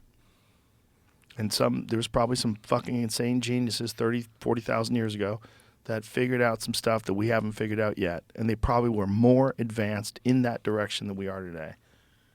We can't even tell what happened in the case of that Spitzer there.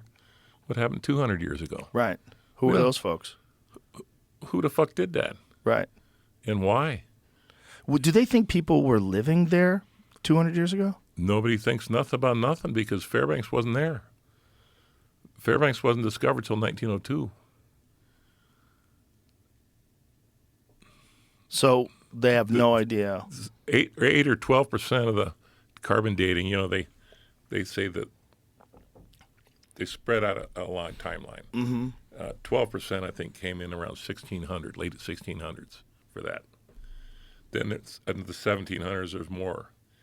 Then the early 1800s, and then pretty soon they have 95% certainty that it's 190 years old or something like that. But we can't even tell why, who, what, where, when. Right. 200 years ago. Yeah. Give me 2000. Well, we got Jesus over there with the shroud. Right. Somebody 500 years ago said, I'm going to make some money on this. Right. I'm going to get me some tourism business. Now go 2,000 years before that, and then 2,000 years before that. And we have no evidence. Then You have the burning of the Library of Alexandria. All the records are destroyed. Then go 20,000 years before that. Might as well really get going here. Well, that's what's really crazy is that they find older stuff in Egypt that's buried under newer construction. So they build temples on top of older temples. And then as they excavate the sand, they find different construction methods that seem to indicate different ages. They do things differently back then. And as they get deeper, the things seem to be more sophisticated, more Look at difficult to make. Yeah. Look at Austin. Tell me that's not going to happen here in 1,500 years. Right. Or any city in the country. Yeah.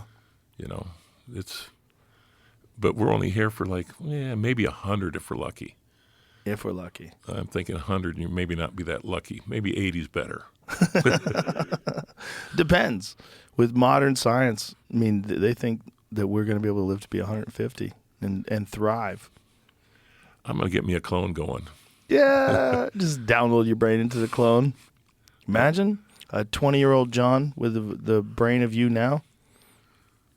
All spry and young. You know, I can tell Drew, I'm going to run on over the 966. I'm going to scamper on up the ladder, and then I'm running that sumbitch. But we translate it into that, Drew, I'm going to shuffle over to that machine over there. Can you lift me up with the loader to get inside it? Right. You know, it's just, I had one shoulder out last year. I couldn't pull myself up a ladder. And I go, rotator cuff gone. Got to get you some stem cells. I just need a new me. Well, we just got to need clone me. We also need to take care of the me that you got right now. Yeah, I'm going to be around a while. How long are you planning? Another 15, 20 years. That's it? Yeah. If you wanted to plan your life out, what would you want to happen with the boneyard over the next 15 to 20 years? What's ideal for you? Best case scenario. To get the bones, all the bones back, first of all. Why are you so concerned with those bones when you have so many? Because they have so many more. So many more. So they have more there than you have where Oh. you are. They took, you got to remember there's 200 nozzles running. They took them all.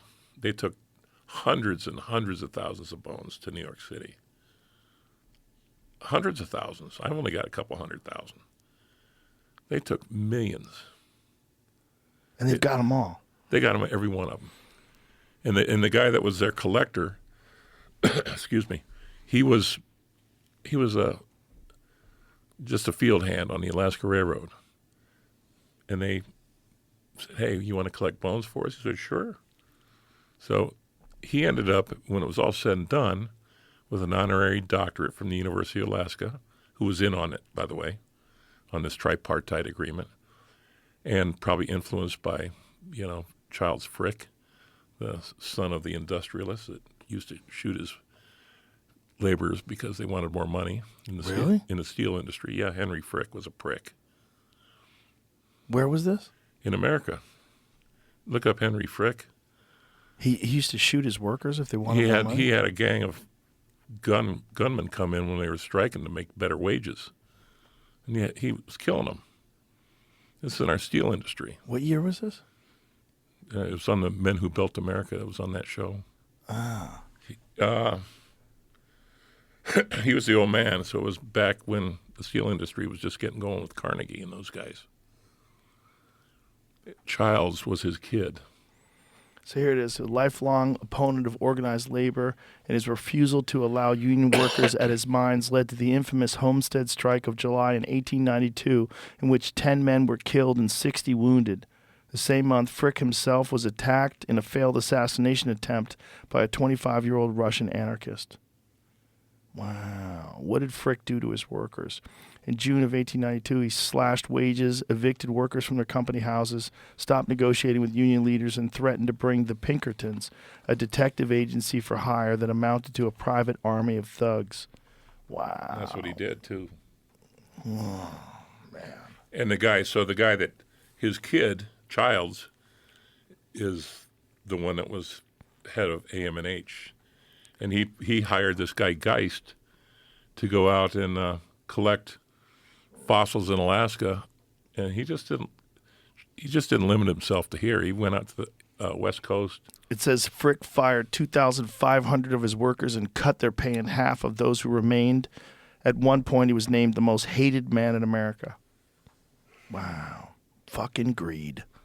Unfucking believable. Fucking greed. It's always been the fucking the bane of mankind. Otto Geist went out to Nome and St. Lawrence Islands, dig up babies out of the permafrost because they wouldn't decompose. He put them in pickle jars, sent them back to Charles Frick and AM&H. I've seen these jars of pickled babies, and now they're being repatriated. And 60 Minutes just had a big thing on Cambodia and all the things they stole out of there. AM&H and Smithsonian and all those guys are in on it. They just don't want to return them. And they justify this based on the idea that they're the keepers of this historical record, natural history. That was a good segment on 60 Minutes. I quit kind of watching them a long time ago, but this kind of piqued my interest. Because it's all about what they're doing. They're doing it right now. It's not like this has just happened in the past. These guys are like real-life Indiana Jones. Let's go out and plunder and bring it back home. Some of it gets to the museum. Some of it goes home. I've heard people that say they've been in Otto Geist's house in Europe. He's got all kinds of stuff in his house that came out of our boneyard area. Really? Out of Fairbanks. Yeah, skulls, short-faced bears, saber-tooth. Anyways, he ended up with a doctorate and the street's named after him up in Fairbanks. Hey, you find a guy that's willing to do anything for anything. That's what they found. They found him. And Charles Frick had no problem. Look at his dad was a prick. That's Dad. Yeah. And you know what they say about... Yeah, apple in the tree. Yeah. Yeah. So, but... God. So you ask what I want to do. I want to make things right, at least on the bones that came out of Fairbanks. I want the proof that men and animals lived together. It's there. Why they haven't studied those bones in 100 years, I don't know. Do they have human bones at the M&H? If they do, they don't talk about it. Well, of course, they're not talking to me. Right. They might talk to our legislature, though. Boy, if they found out they've been holding on to human bones all this time, too. Yeah. They probably, the people that are there right now probably don't even go into those boxes.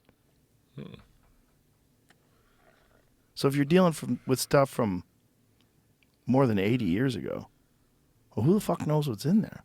It's all just stored, huh? Well, there's a whole bunch of spear points they found out in Esther, which is one of my areas, that just disappeared between Esther, Alaska, and New York City. Just disappeared for 15 fucking years. They found them in North Dakota because some guy was trying to track them down. And they got some of them back. But I've asked for reports on those. They haven't done any. Wait a minute. You guys were supposed to report on everything you took. You haven't done any of it. And that's my leg that I'm standing on. I could litigate this if I want to. I'm not afraid of that. But I wanted this to be a good story when I started off. We're bringing the bones back. We're going to make things right. We're going to study it. We're going to solve some issues. We're going to solve some historical questions. Let's all get together and do it the right way. Let's do the right thing for once. Yeah. No. Well, do you have the signed contract with notarized copies from 1928? Well, that's not how business worked back then. You had the Boston men who financed it through the United States Smelting and Refining Mining Company, went to AM&H. AM&H, yeah, we'd love to get those bones. Well, go get them. But here's what you got to do. They didn't do it. So I'm saying give them back. And that's why the University of Alaska went with me to New York City and said, we want them back. But they know. They're in the business of fucking longevity, Jew. They know how long people live. Just outlast this sumbitch. We're an institution. Right. We don't ever die. Right. People come in, they raise hell, then they go away. Well, that's probably true in my case, but Drew out there, go ahead, deal with him. He plays hardballs. So your best case scenario is all this gets handled politically. You recover the bones, and then we start putting the bigger pieces of the puzzle together. Exactly. You know, people want, send me these bones so I can carbon date them for you. Carbon date them up here. Yeah. Get your ass in Alaska and set up a research. I already built it for you, for Christ's sake. I spent $1 million doing it. It's done. I built it last year. I'm anticipating they're all coming back. I might not know how it's going to go, but I know how this is going to end. We're going to get the bones back in Alaska. So just stop doing this bullshit. Let's get it. Let's just do the right thing here, boys. Is the hope maybe some of the younger scientists that are listening to this realize the potential of these discoveries and start working with you? The problem is in organizations like that, the younger scientists don't want to ruffle feathers because that's a career ender for those guys. Oh, he raised hell with the uppity ups at Smithsonian or whatever museum. Stay away from this guy. And they all want to be successful in their careers, and I get it. Right. But maybe somebody out there goes, you know what? And there's a few of them out there. I've talked to a few of them. They can't go public. Right. And I don't blame them. They got to put beans on the table too. Right. But some of the plunderings that have gone on, Mongolia, that area, that's been plundered for their cultural artifacts. And the people that know about it are at the Museum of Natural History, and they can't say anything about it because they don't want to lose their job. So these artifacts, do you think that there's just like these wealthy people that keep them in their homes and then just don't tell anybody about it? Because that was always the case with Egyptian relics, right?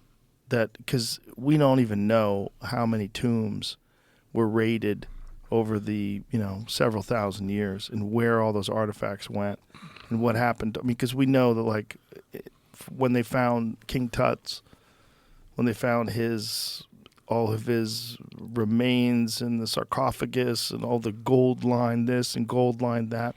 Imagine people found that 500, 600 years ago, 1,000 years ago. Where'd all that stuff go? Like, did they melt it down? Was it more valuable as gold for them? What's the coin of the realm? It's gold, right? Yeah. It's been the coin of the realm since the beginning of time. What's the oldest profession? Prostitution. That's right. You got the prostitution, you got the gold, and you got people that are willing to die for, one or both of those things. And so it's been the basis of conflict forever.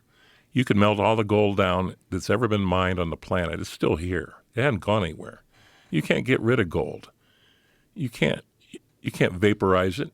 You can melt it, but it would fit in an Olympic-sized pool. That'd be all of it that's ever been mined. Right. The whole world's Yeah. gold. And if you've been watching the price of gold in the last year, it's up 12% since you and I met last time. And it'll probably keep going because they buy it to hedge against inflation. Costco started selling gold bars. Really? Costco. You can buy gold bars from Costco? Gold bars from Costco. And they sell out as soon as they put them up for sale. They sold $100 million worth of them in the first quarter. What? One gold bar, Swiss Lady Fortuna, Versican. Members only item, 24 karat gold. Item is not refundable, limit 2 per membership. Costco. Gold bars at Costco.com. What the fuck? Jamie, would you ever imagine that? No, but do you remember this story from where am I at here? This guy had a private collection in Indiana. He was 91 years old. It says it was unlike anything we'd ever seen. Collection of stolen artifacts to be He returned. had somewhere in the range of 5,000 different things just in his house in a small town in Indiana. A delegation from China went to Indiana on Thursday to claim hundreds of artifacts that were seized from one man's private museum. He had items from all over the world, everything from ancient jewelry to human bones. Those Chinese artifacts are part of the 5,000 seized from a home from 90-year-old Don Miller, a man well known locally for his passion for collecting and global travels. He died in 2015. He had I remember seeing that a story. super old Chinese weapon. Wow, look at that. Look at that axe. Wow. I was trying to find more info on exact things that they pulled out of there, but I didn't find anything really great. So there's probably dudes like this in Europe. It's probably dudes like this in Russia, dudes like this in China. Dudes like this in the USA, man. You think so? Oh, Well, this guy. Yeah, this For sure, this guy. At least one. Yeah, look at that hammer. Hammer and the axe. That's incredible. that hammer's for splitting a skull open. I'm sure. It's not for making a house. 2,000 human bones. One dude. Yeah. He's not the only one. Yeah. How many of those dudes are connected somehow to the AMNH? Well, there's just a story out recently where they have like 12,000 human bones they got to return to someplace. Yeah, I found this letter that they wrote. I was going to put this up. This is a letter from this year in October. They're going to talk about what they're going to do with their human remains in storage. They have a lot, but Wow. where it came from, how they got it, this is a long letter. It's not super worth reading, but it does say that they have them. Wow. They pulled them out of exhibits. Some of them were given to them through like science. People Listen to donated this their here. bodies. These remains were removed from a burial ground in the Inwood neighborhood of Manhattan during a city road construction project in 1903 to 1904 and accepted into the collection. Enslavement was a violent, dehumanizing act. Removing these remains from their rightful burial place ensured the denial of basic human dignity would continue even in death. Identifying a restorative, respectful action in consultation with local communities must be a part of our commitment. Wow. So for sure they've got some fucking human bones. I just want to know if they have some human bones that they got from your spot. Because if they did, I just think there's got to be some in there. If you've got spear points and you've got arrowheads, God damn it, you got to have some fucking humans in there. I also, when looking up the American lion, in the Wikipedia it says that the AMNH got something from Alaska in the early 1900s. A few additional discoveries came until 1907. The American Museum of Natural History and College, Alaska, collected several Panthera atrox skulls in a locality originally found in 1803 gold miners. How do you say that word? Kotzebue? Kotzebue. Kotzebue, Alaska. The skulls were referred to a new subspecies of Felis Panthera atrox in 1930. Felis atrox alaskanensis. Despite this, the species didn't get a proper description and is now seen as a nomen nudum synonymous with Panthera atrox. Further south in Rancho La Brea, California, is a large field skull. Is that no feline? I guess felid skull was excavated and later described in 1909 by John C. Merriam, who referred it to a new subspecies of Felis atrox bebe. The subspecies is synonymous with Panthera atrox. Wow. Amazing. That's what they pulled out of. Whoa, look at that thing. Holy shit. Look at that thing. So that's the North American lion. Wow. And bigger than the African lion, which is wild. We got a skull of that. Nice. I bet you got a lot more of them under that ground, too. Yeah. We might have stuff we don't always post. I bet you do. Hypothetically speaking. Hypothetically. I bet you do. Yeah, it'd be a good bet. You're allowed to. It seems like they should play ball. They should. I mean, it just seems like if you guys want to know some stuff, how about there's this one extraordinary area in Alaska that's produced an insane amount of artifacts. Well, the bone rush you started. You started it. No, you started it. I couldn't do it without you. Hey, you know what? We're tied inextricably at the hip about this. I've had ample opportunity to be interviewed. I don't do it. I'm here with the greatest communicator on the face of the planet. And I don't know if I mentioned this last time, but I got an MS and BS. So you put me in here with you. If I don't know it, I'll make some shit up. But for the most part, I'm not kidding. Your ability to communicate is letting people throughout your listening world that there's something wrong here. And these people need to step up. After our broadcast, after our podcast last time, within 2 days, AMH put out a press release denying this ever happened. Well, that seems silly if you've actually visited the bones themselves. Yeah, they denied the existence of that report that I read from. So I posted that cover today in case Jamie wanted to look at it. That report was co-written by one of their own employees at AMH. Now, come on, boys. You can bullshit everybody. You can't bullshit everybody. This is a problem with archaeologists. This is a problem that they've found with trying to establish an earlier date for some of these Egyptian artifacts and the Temple of the Sphinx and some of these other things. That people do not want to give up any of the power they have in controlling narrative. Early man in eastern Beringia? Yeah. Beringia. Late Pleistocene and early Holocene artifacts and associated fauna recovered from the Fairbanks mining district in Alaska. Wow. Yeah, look at that. Underneath That says there. early man. Robert L. Evander. So let's read. Yeah. Paleontology Museum of Natural History. They wrote the report I read.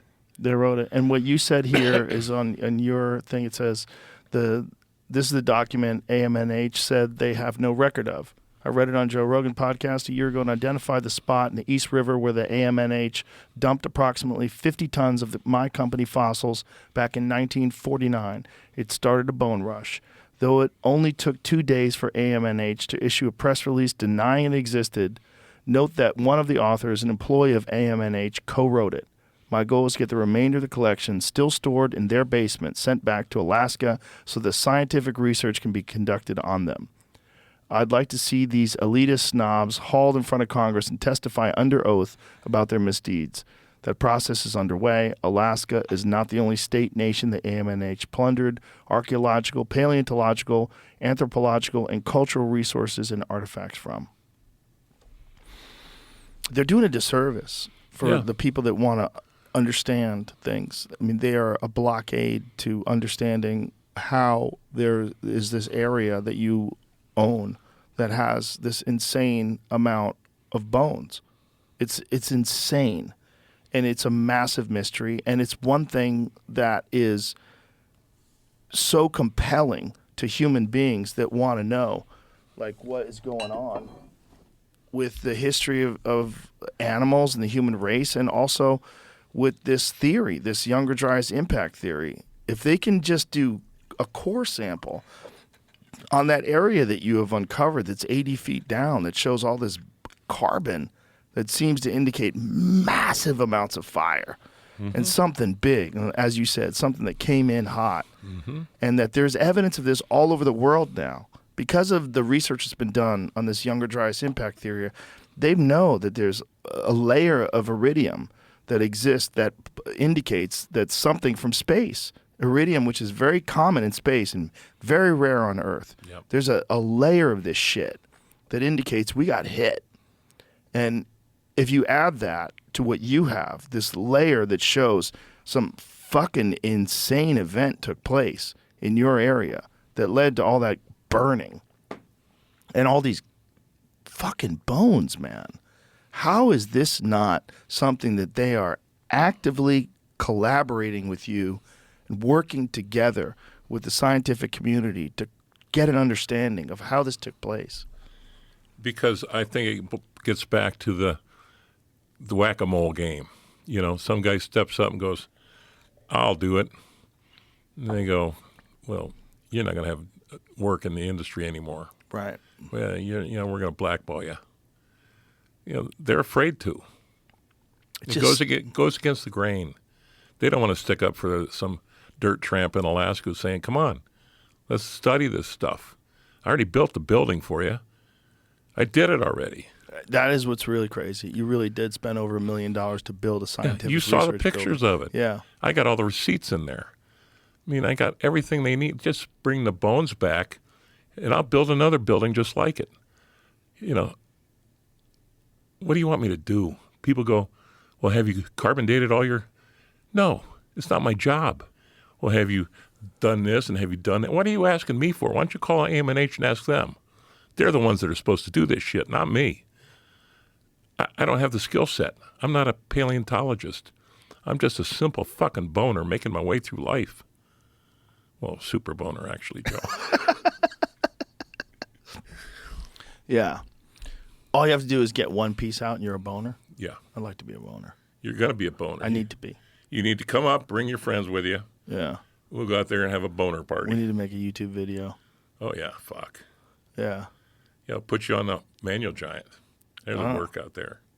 Is it hard to hold on to? Not really. No? You make it look like it is. You go, "Ooh," and it's really is. You know, just move it around a little bit. My kids do it. I mean, my kids are a great support. My wife, we're all in on this. It's just, to me, it's so strange that they continue to resist what it seems to be inevitable. And the more we talk about it and the more millions of people hear about this, the more it will become inevitable. Exactly. This is a massive mystery. Mm-hmm. And it's not like a little bit of evidence. You have the most insane amount of evidence I think I've ever come across. Yeah. And the fact that we're all finding out about this because of social media. What a weird time to be alive. Not just social media, the Joe Rogan experience. Yeah, but I found out about it through Instagram. I don't even remember how I found your page. Well, I'm glad you did. And I told you last time it took me 3 years of saying I only talked to Joe Rogan about it.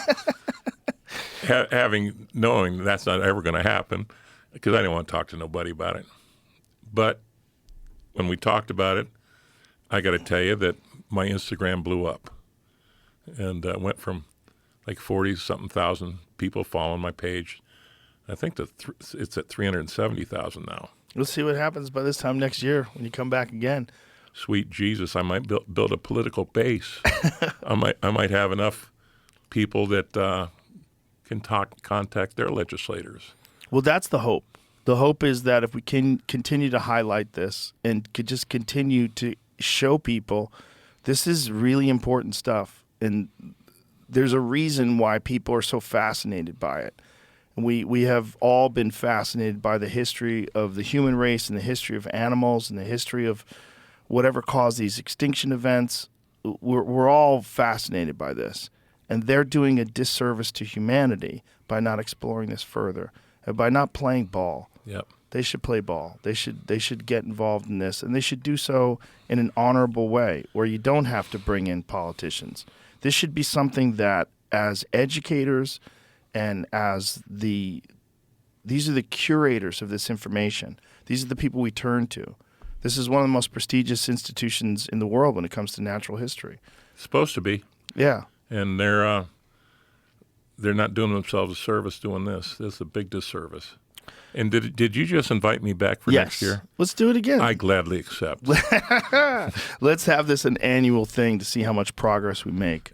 As long as I'm the last podcast of the year, yes, I'm down. That's our tradition. You are the last podcast of 2023. You'll be the last podcast of 2024. Thank you, sir. We're gonna, my sincere hope is that they come to their senses and they do this in an amicable way where everybody realizes, like, this is important. It's bigger than everybody. This is good for the AMNH. This is good for the scientific community. It's good for the curious people like myself. It's good for the world. We really should find out what the fuck is going on and what happened. Yeah. And I think you have a massive piece of the puzzle, sir, and it's extraordinary. And I'm very happy that you're the guy. Yeah. You got some hard-nosed motherfucker who doesn't give a shit, who is willing to stick his neck out and tell the truth, and also to show the world, like, this is the evidence that you have on your page. Just that bone with the human face carved in. Shut the fuck up. You know somebody carved that. Yep. Stop playing games. What is it? Just the fact that you've got sawed bones. Like, who did that? Just the fact that you've got an insane amount of woolly mammoth tusks and bones and all these animals that they said aren't even supposed to have been in Alaska, and they clearly were. Yep. Like, there's a mystery there, folks. There is a mystery, and it's being played out not only on my Instagram page, where it's the only place, but with you. This is, if you want to know about it, you got to come here. You got to listen to the Joe Rogan Experience, because I ain't talking to the so-called mainstream media. I'm not interested in being a story one night by some guy sitting in a studio that's never even gotten dirt under his fingernails. You come out here and you walk around in this shit, motherfucker, and you listen and you smell what we're dealing with here. This is the Ice Age, baby. We live in the Ice Age. People say, think outside the box. We live outside that sumbitch. If you're in the Ice Age all day, it changes you. Maybe makes you fucking crazy. I don't know. But I think you might have been a little crazy to start with. I think so. I think that's why the universe chose you to own that land. I really do. Either that or the universe says, we need some prick out there. That's our guy. I think that makes sense, Yeah. because I think a lot of people just wouldn't have gone through the lengths that you've gone through. They wouldn't have been so stubborn and determined. And also, just the fact that a guy like you is exactly the type of person that you need to do all this work. It's got to be a guy like you. A regular person is not going to be so dedicated to this. You know, this is, like I said, this is my cause. Last year I said, okay, everybody, it takes a mammal 21 seconds to take a leak. That was a great contribution to mankind's knowledge, because I got a lot of people going, you're right. I timed myself the other day. I pissed for 35 seconds, though. Did you? And somebody else said, hey, I pissed for 55 seconds. If guys would drink beer, I guarantee you they could. But see, I like to think that people can still think. Yeah. So I also like to think that there's a certain degree of what you do goes into the presentation of what you do. It's in the presentation. Can I give you an example? Sure. 3 guys go fishing in Valdez. They leave Fairbanks. They drive down to Valdez. They get in late. They need a hotel room. So the clerk says, I only got one room left. It's kind of nasty. It's got two cots and a couch. How much is it? $30. So each guy pulls out $10 out of his wallet and gives it to him. Gives them the key, and they go to their room. The night clerk comes in a little bit later, the night manager. He says, "Hey, boss, we rented that last room out." He says, "All right, what'd you get for it?" He goes, $30. He goes, you overcharged him by $5. He gave him 5 ones, and he says, "Take it back to the room and give it to him." So he goes back to their room, knocks on their door, and he gives each guy $1, right? Okay, and he kept $2 in his pocket. He said, fuck, they don't know they overpaid. So let's do the math on this one. They each spent $9 now, right? Okay. Well, what's 3 times 9? 27. Yeah, and he kept $2, right? Right. 27 plus 2 is 29. Where the fuck did that other $1 go? I don't know. Why are we worrying about $1? I'm not sure where you're going with this. It's the presentation. Where did it go? They paid $30. They got $1 back, and the Right. clerk kept $2. Where I'm going is it's the presentation, it's the story, it's the way you tell it. $29 is not $30. They spent $30 when they walked in. Right. But where'd that other $1 go? I don't give a fuck about that $1. I don't understand where you're going with this. Where I'm going with it is I'm throwing this out there for the people that listen to this show going, that don't make sense. Right. It doesn't make sense, Joe. They go, what the fuck? Maybe you're thinking that right now. What the fuck? Where'd that $1 go? I'm definitely not thinking that. I know you're not. I'm thinking, where are you going with this? I'm not story going about anywhere. those I'm three talking guys. about the presentation. I understand. You know, and sometimes things get lost in the presentation. Mm-hmm. You know, AM&H can say, well, we did this, we did that, we did the other thing. There's no evidence of this letter. Yeah, nothing happened. It doesn't matter. It doesn't matter where that other $1 went. Well, I think for the longest time, they have become accustomed to being the ones who are the gatekeepers of information. And when it comes to this kind of information, a little press release here, a little statement here has been adequate. They've been able to cover their tracks. But in this age of information, that's not good enough anymore. No, it's not. And it's like I said, it's the way it's laid out. I'm laying it out as clearly as I can to these guys. You have the opportunity to do the right thing. And it's the right thing for all the curious human beings that deserve access to that information because it's a part of the human story. It's a part of the story of the earth. It's a part of the story of the animals. It's a part of the story of your land. Yep. It's a part of the story of probably the impact theory that wiped out massive amounts of animals and human beings. And I think you've got a piece of the puzzle.